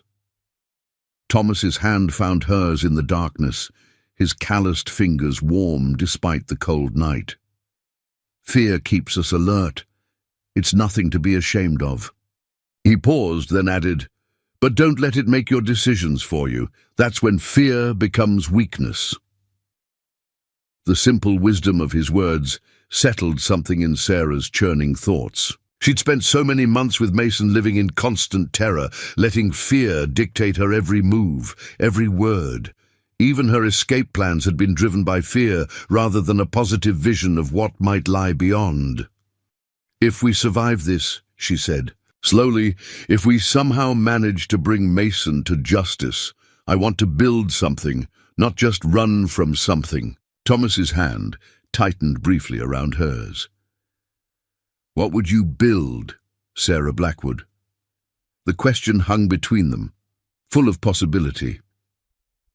Before she could answer, William emerged from his shelter for his watch shift, and the moment passed. But as Sarah returned to her bed beside her sleeping daughter, the question lingered in her mind like a seed planted in fertile soil. Dawn broke grey and forbidding, the promised snowstorm having arrived in full force overnight. They ate a hurried breakfast and broke camp quickly, aware that each passing hour increased the likelihood of Mason's search party picking up their trail. "We need to cross Blackwater Ridge before the snow gets too deep," William announced, studying the sullen sky. "Otherwise, we'll be forced to take the longer route through the valley." "The ridge is exposed," Levi warned. "If the storm worsens, it's our best chance," Thomas decided. "The valley would add hours to our journey, and Mason We'll certainly have men watching it. They set out in single file, the horses struggling through deepening snow. The wind picked up as they ascended toward the ridge, driving icy particles into any exposed skin. Sarah hunched protectively over Hope, grateful for the ingenious cradle board that shielded the infant from the worst of the elements. By mid-morning, they had reached the base of Blackwater Ridge, a narrow spine of rock that offered the most direct route to the northeastern valleys, where Levi's cabin supposedly waited. The trail narrowed dangerously, in some places barely wide enough for a horse to pass safely. "We'll need to dismount and lead the animals," William instructed, swinging down from his saddle. "One at a time. I'll go first with my horse, then come. Back for the mule." Thomas helped Sarah down, his hands lingering protectively at her waist. "Stay close to the mountainside," he advised. "Don't look down if heights trouble you." The crossing was nerve-wracking. Wind buffeted them from all sides, threatening to push horse and human alike off the narrow path. Sarah focused on placing one foot carefully before the other, clutching Hope with one arm and the reins of Thomas's, horse with the other. The animal snorted nervously, but followed her lead with surprising trust. They were halfway across when Ruth, bringing up the rear, suddenly called out, "Riders! In the valley below!" Thomas immediately flattened himself against the rock face, using a spyglass he extracted from his coat pocket. "7 men," he reported grimly. "Wheeler's in the lead. They've found our trail from the cabin." Sarah's blood ran cold. "Can they see us?" "Not yet. The storm works in our favor for once." Thomas scanned the terrain ahead. "We need to reach those pines on the far side before the snow lets up." They increased their pace, urgency overriding caution. William practically ran across the remaining stretch of ridge, returning immediately to help Ruth with the mule, which had begun to balk at the treacherous footing. Sarah reached the relative safety of the pine forest, just as a momentary break in the storm illuminated the ridge. She glanced back in time to see a flash of movement in the valley far below, riders pointing upward. "They've spotted us," she gasped as Thomas joined her. "Keep moving," he urged, helping her remount. "The trees will hide us if we push deeper." Into the forest. They rode hard through the dense pines, branches whipping past their faces, snow cascading from boughs overhead. Hope began to cry, the jostling and tension finally penetrating her remarkable infant stoicism. Sarah tried to soothe her while maintaining her grip on the saddle horn, feeling utterly inadequate at both tasks. After what seemed like hours, but was likely only 40 minutes, they broke through into a small clearing. A sturdy log structure stood at its center, smoke curling from a stone chimney. "My cabin," Levi confirmed, visible relief in his voice. "We made it." But their relief was short-lived. As they approached the cabin door, it swung open, revealing a tall figure silhouetted against the warm interior light. "Hello, brother," Mason Wheeler said, a rifle cradled casually in his arms. "I've been expecting you." The world seemed to freeze around Sarah. Mason looked exactly as she remembered, tall and broad-shouldered, his beard neatly trimmed, clothes expensive despite the wilderness setting. His eyes, cold blue and calculating, swept over the group, before settling on her and the bundle strapped to her chest. "My wife," he said, his voice carrying the same false warmth he used when entertaining business associates. "Risen from the grave, it seems, and with a child no less." His smile didn't reach his eyes. "How convenient that you survived to bear my heir." Thomas had positioned himself slightly in front of Sarah, his hand hovering near the pistol at his hip.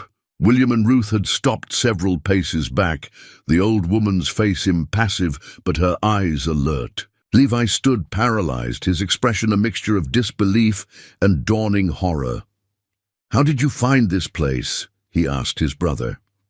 Mason's laugh was without humor.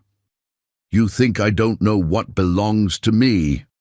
I've known about this cabin since the day you bought it, just as I've known about every pathetic attempt you've made at independence." His gaze hardened. including your meeting with William Three Bears at the trading post. Sarah's mind raced. If Mason had known their destination all along, had he also known about their stay at Thomas's cabin? Had this entire desperate flight been orchestrated to lead them into his trap?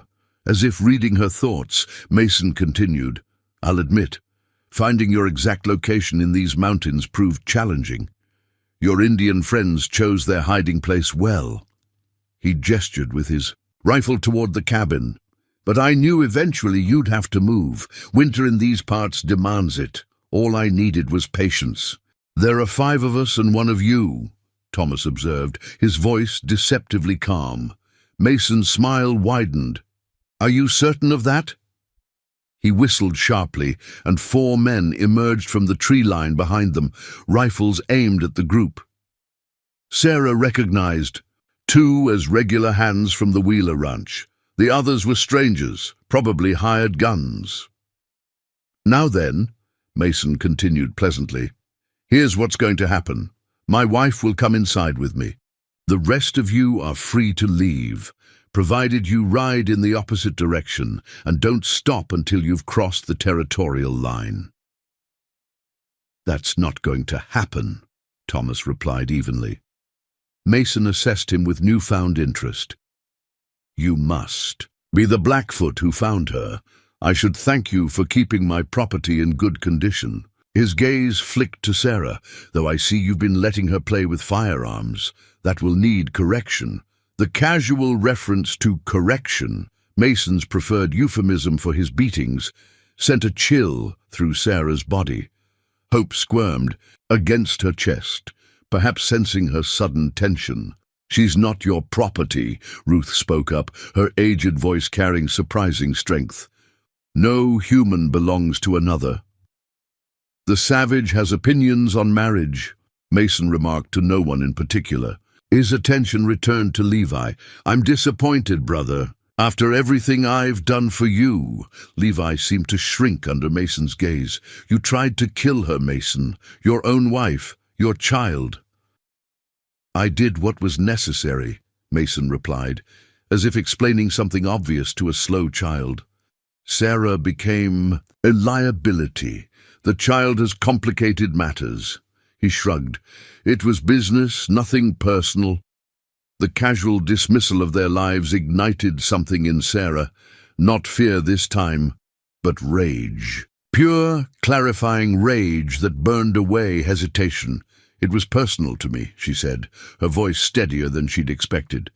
"And to your daughter." Mason's expression flickered at the word daughter. A brief calculation passed behind his eyes, before he masked it. "A daughter," he repeated. "Well, that's unfortunate.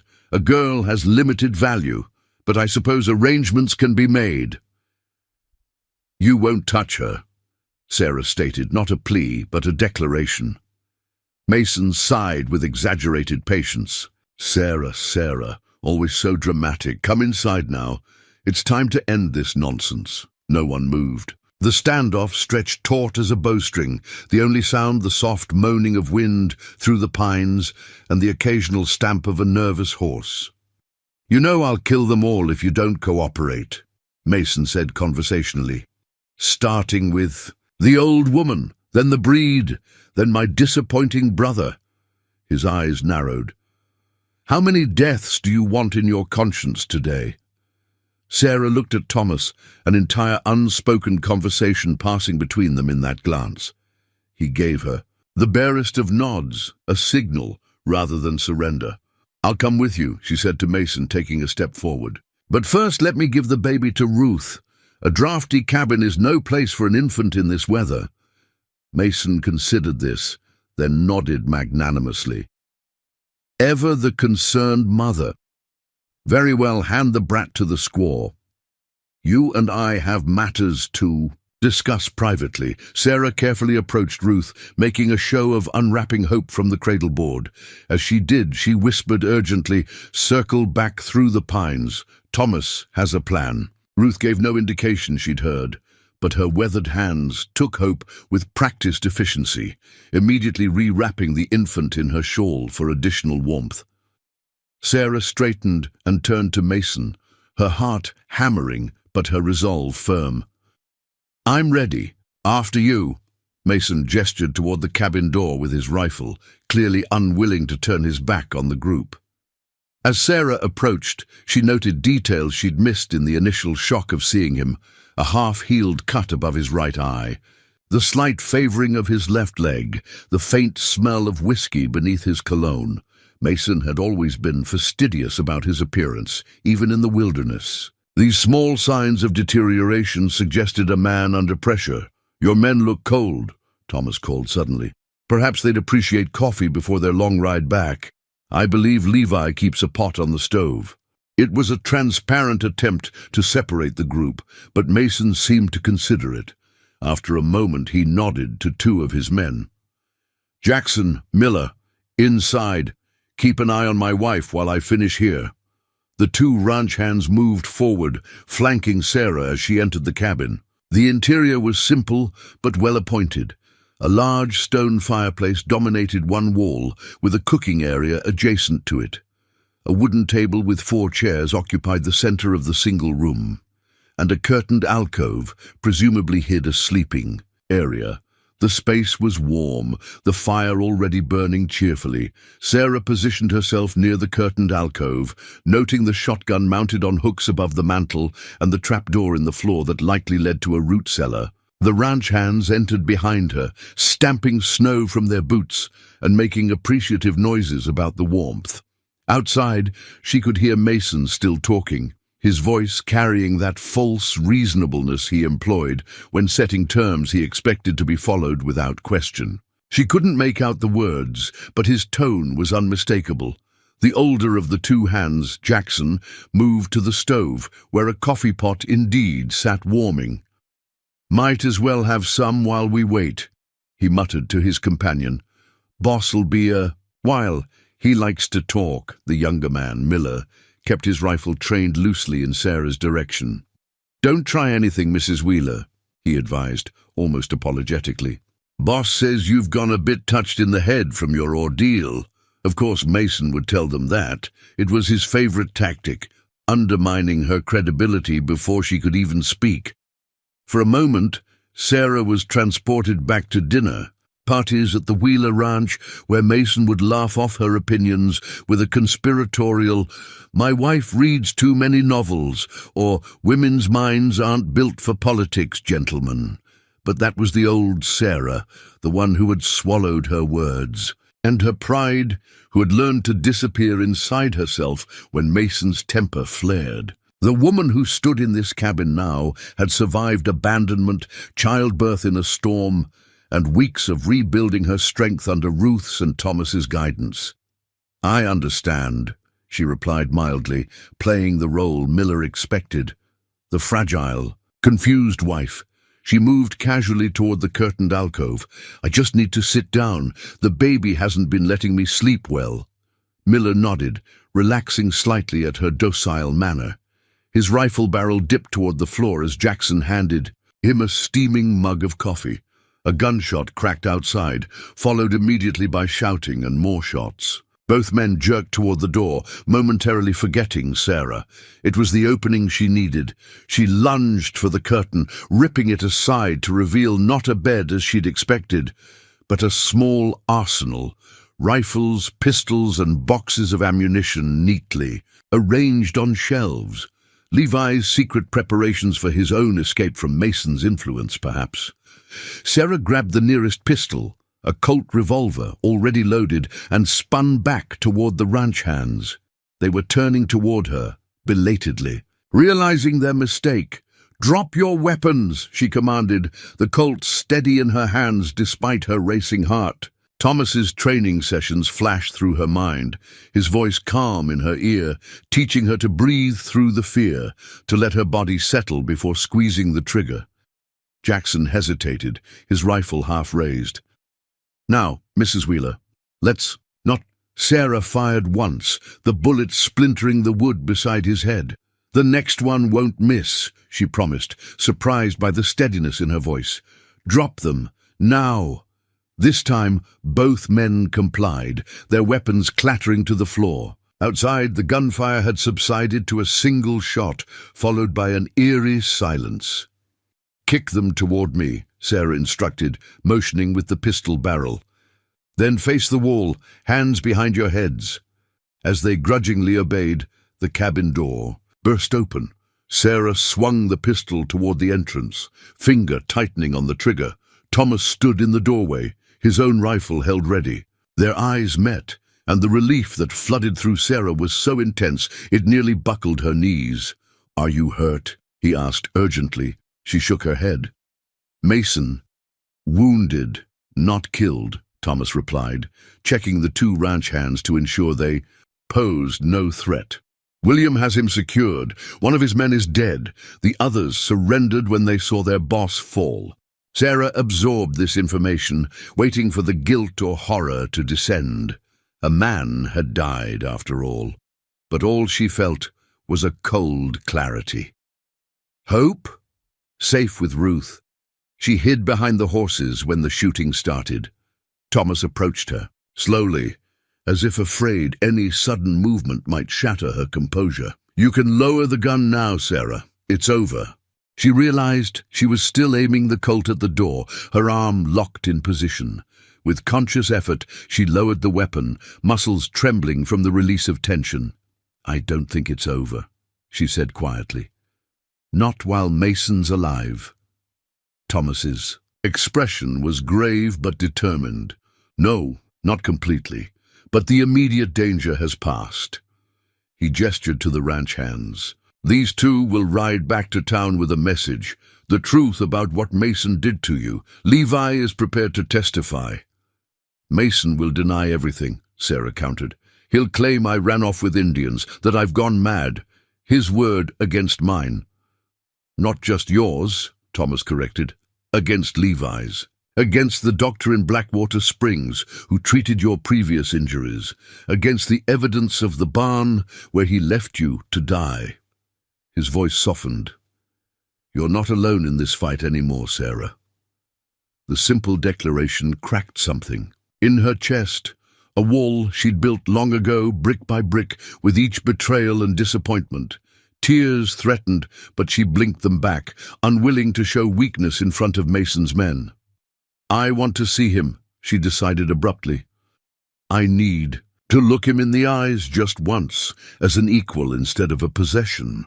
Thomas studied her face, perhaps searching for signs of hysteria or vengeance. Finding none, he nodded. "If you're certain." "I am." They secured the ranch hands in the cabin's root cellar after confiscating all weapons. Outside, the storm had lightened to gentle snowfall, the world draped in pristine white that belied the violence just enacted. William had bound Mason to a pine tree at the edge of the clearing, well away from the other captives. Levi stood nearby, his expression a complex mixture of grief and resolution. Mason's left shoulder was wrapped in a makeshift bandage, already staining red, his face pale with pain and fury. When he saw Sarah approaching, his expression contorted. "Come to gloat, wife," he spat, straining against his bonds. "Enjoying your moment of triumph?" Sarah stopped a few paces from him, aware of Thomas standing protectively at her shoulder, but drawing strength from her own resolve rather than his presence. "No, Mason, I came to tell you it's finished." Her voice was steady, each word deliberate. "You no longer own me, not my body, not my future, not my child." Mason's laugh was ugly. "You think a few savages and my spineless brother can protect you? I have friends in the territorial government, judges in my pocket. This changes nothing." "You're wrong," Sarah replied simply. "It changes everything, because I'm no longer afraid of you."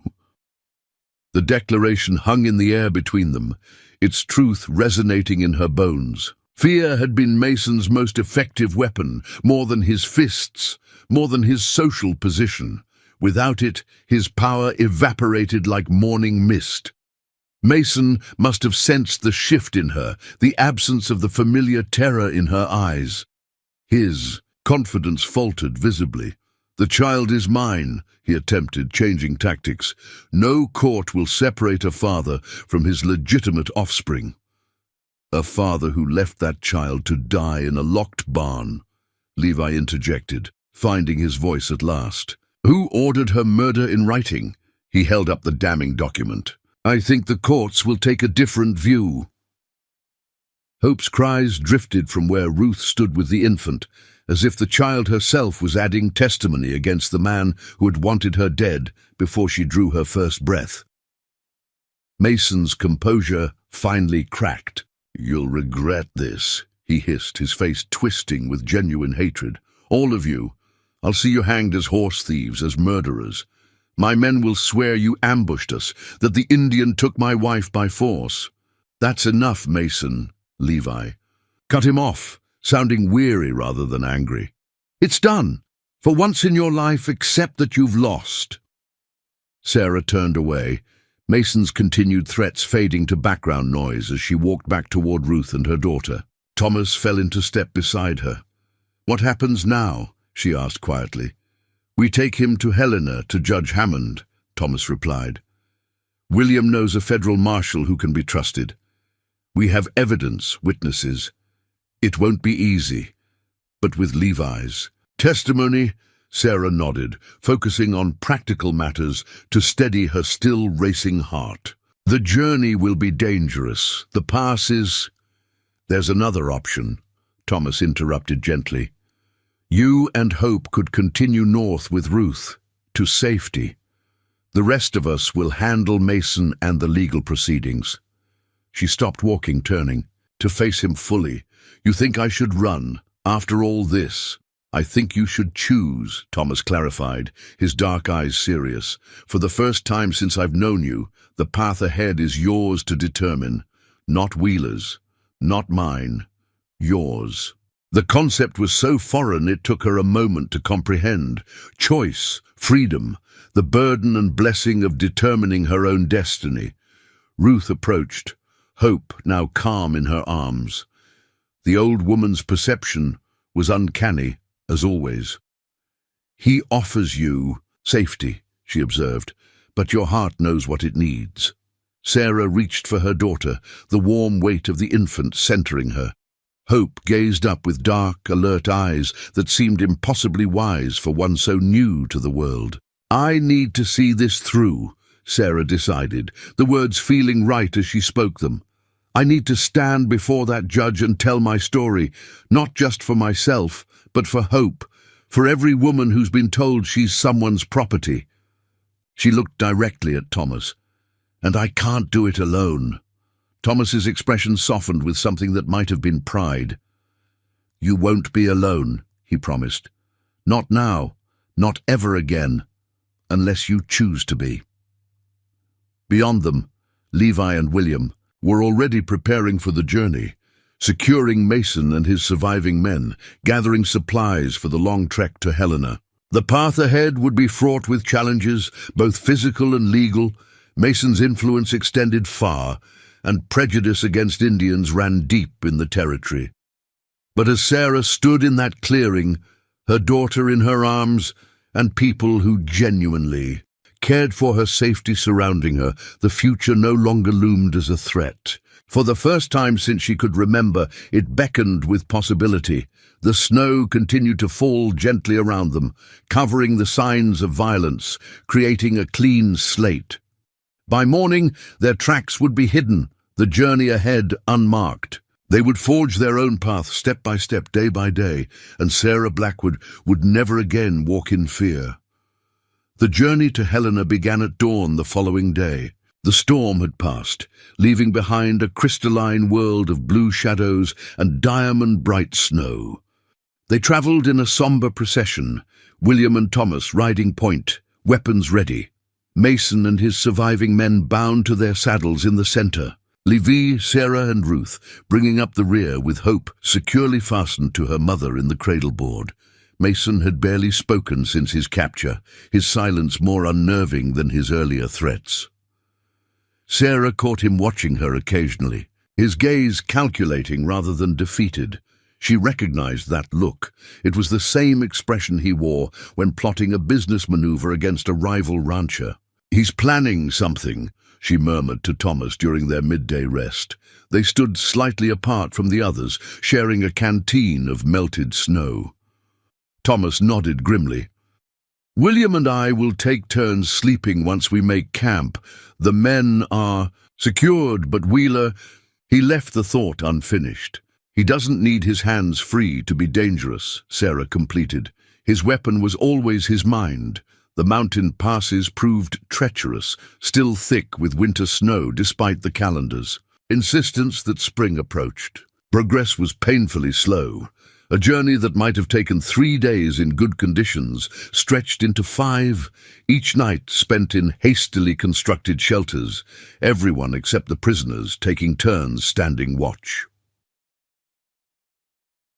On the 3rd night, camped in a narrow valley beneath towering pines, Sarah woke to find Ruth sitting beside her, the old woman's weathered hand on her arm.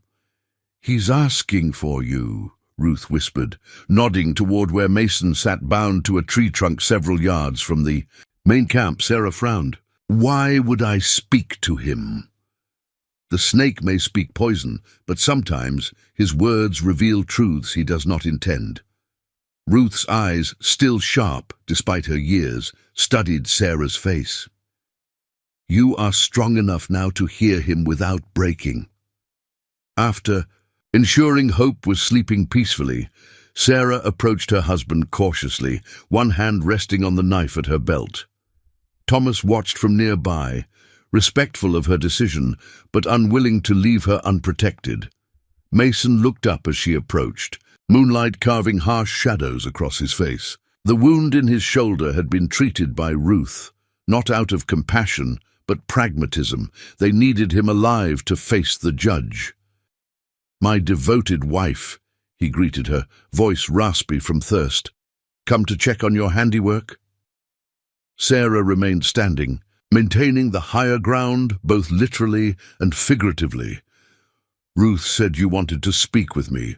Mason studied her face, as if seeing her clearly for the first time. "You've changed," he observed. "There's something harder in you now." "I've learned from an expert in hardness," she replied evenly. A surprised bark of laughter escaped him. "There it is, the spirit I first saw in you, the one I spent 2 years breaking." He shifted, wincing as the movement disturbed his injured shoulder. What a waste of effort that proved to be. "Why did you marry me, Mason?" The question had haunted her for years. "My father's debts weren't significant enough to justify taking a wife you clearly despised." Mason's smile was thin, almost appreciative of her directness. "Your land," he said simply. "Your father's property bordered the east pasture of my ranch. The stream that runs through it waters the best grazing meadow in the county." He shrugged his good shoulder. "I could have foreclosed on his debt, taken the land directly. But marriage was cleaner, no legal complications." The cold calculation behind his explanation should have hurt, but Sarah felt only a dull confirmation of what she'd long suspected. She had never been a wife to him, just another acquisition, a piece of property with the unfortunate complication of being human. "And the beatings?" she pressed, needing to understand the full scope of his cruelty. "The humiliation?" "Control," he answered without hesitation. "A horse needs breaking before it's useful. So does a wife." His eyes narrowed. "Though I clearly should have been more thorough." Thomas stepped forward, his patience evidently exhausted. "That's enough." Mason's gaze shifted to him, something like amusement flickering across his features. "Ah, the noble savage. Tell me, Indian, how long after you rescued my wife did you take her to your bed?" Thomas remained perfectly still, but Sarah saw his jaw tighten. "Your assumptions reveal more about your character than mine," he replied. Mason laughed again, the sound devoid of humor. "Deny it all you want. Sarah has particular talents in that department, when properly motivated." He turned back to Sarah. "Did you tell him how eagerly you performed your wifely duties? How did you beg for my approval?" The crude attempt to provoke her fell flat against the armor of her newfound strength. "I remember every lie I told to survive you, Mason," she said quietly. "Every moment of pretended affection, every false smile." She leaned closer, her voice dropping to ensure only he could hear her next words. "And I will describe each one to the judge when I testify, so he understands exactly what kind of monster you truly are." Something flickered in Mason's eyes. Uncertainty, perhaps even the first glimmer of fear. For a man who measured his worth in power over others, the prospect of public humiliation was more terrifying than physical pain.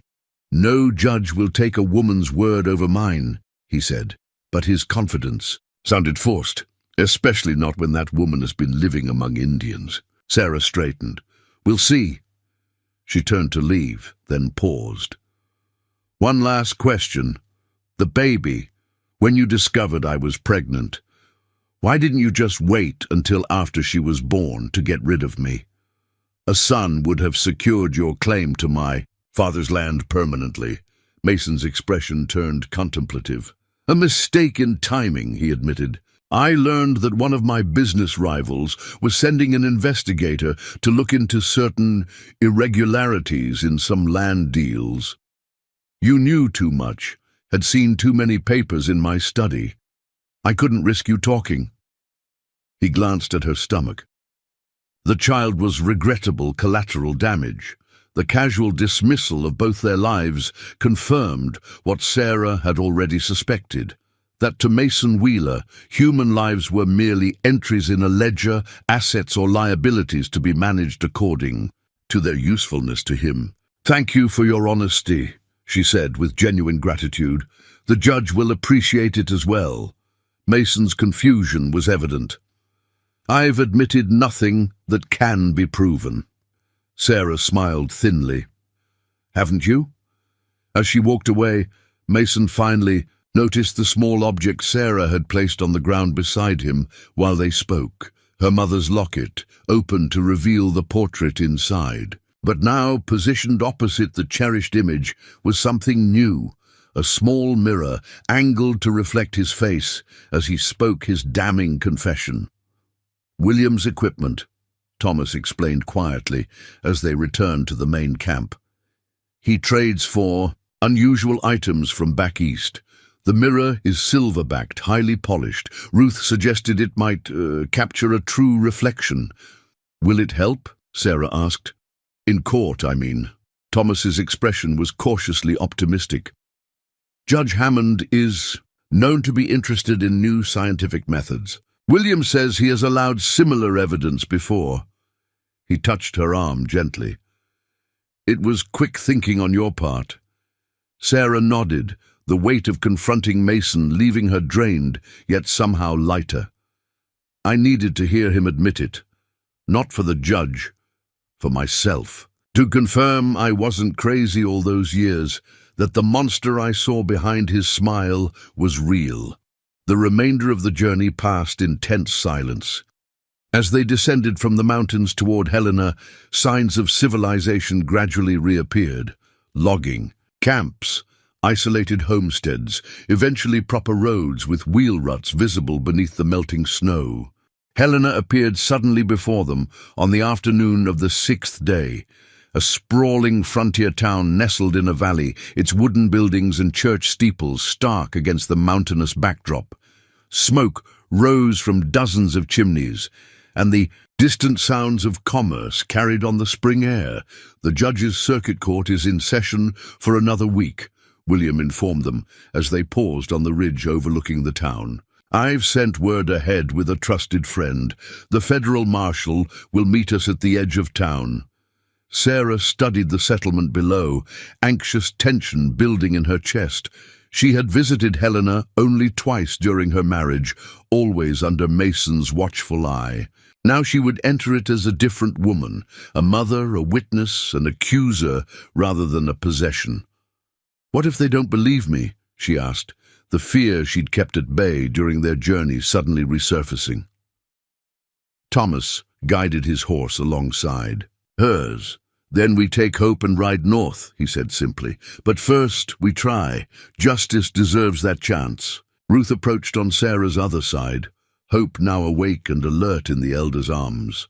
"The child needs feeding before you face what waits below," she said practically. "Strength for both mother and daughter." They stopped in a small grove just off the main trail. While Sarah nursed Hope, the others prepared for their entry into town. Thomas and William checked weapons and secured the prisoners. Levi paced nervously, rehearsing his testimony under his breath. Ruth gathered her medicines, including special herbs, to keep Sarah's milk flowing, despite the stress ahead. When Hope had finished nursing, Sarah held her daughter up to study her face. At nearly 2 months old, her features had begun to settle. The shape of her eyes unmistakably Sarah's, her determined chin a mirror of her mother's. There was nothing of Mason in her, or if there was, it had been transformed into something beautiful and innocent. "Whatever happens," Sarah whispered to her daughter, "know that I fought for you, for us. Remember that always." Thomas approached, as she tucked Hope back into the cradle board. "It's time," he said gently. "The marshal is waiting at the crossroads." Sarah took a deep breath, straightening her borrowed dress, one of Ruth's traditional garments, modified to fit her taller frame. It wasn't the proper attire for a white woman appearing in court, but it was clean and dignified, and it represented the people who had saved her when her own kind had abandoned her to die. "I'm ready," she said, mounting her horse with practiced ease, Hope secure against her chest. They rode down toward Helena in formation, heads held high, their unusual procession drawing curious stares from travelers on the road. At the agreed meeting point, a tall man in a dusty black coat waited, the silver star on his chest, catching the afternoon sunlight. Marshal James Sullivan was younger than Sarah had expected, with thoughtful eyes that assessed their group without obvious prejudice. His gaze lingered briefly on Mason's bound form before returning to William. "This the Wheeler situation you wrote about?" he asked, his voice carrying a slight Eastern accent. William nodded. "The witness is prepared to testify immediately." Sullivan's attention shifted to Sarah and Hope. Something like compassion flickered across his weathered features. "Ma'am," he acknowledged with a respectful tip of his hat, "Judge Hammond has cleared his docket for tomorrow morning. Until then, I've arranged rooms at the Montana Hotel where you'll be under my personal protection." The marshal's matter-of-fact efficiency was reassuring. As they followed him into town, Sarah felt a curious sense of alignment, as if disparate pieces of her life were finally coalescing into something purposeful. The path ahead remained uncertain, the outcome far from guaranteed, but she was no longer a victim being carried along by others' decisions. For the first time in years, Sarah Blackwood rode forward of her own volition, toward a future she herself would help create. Up next, you've got 2 more standout stories right on your screen. If this one hits the mark, you won't want to pass these up. Just click and check them out.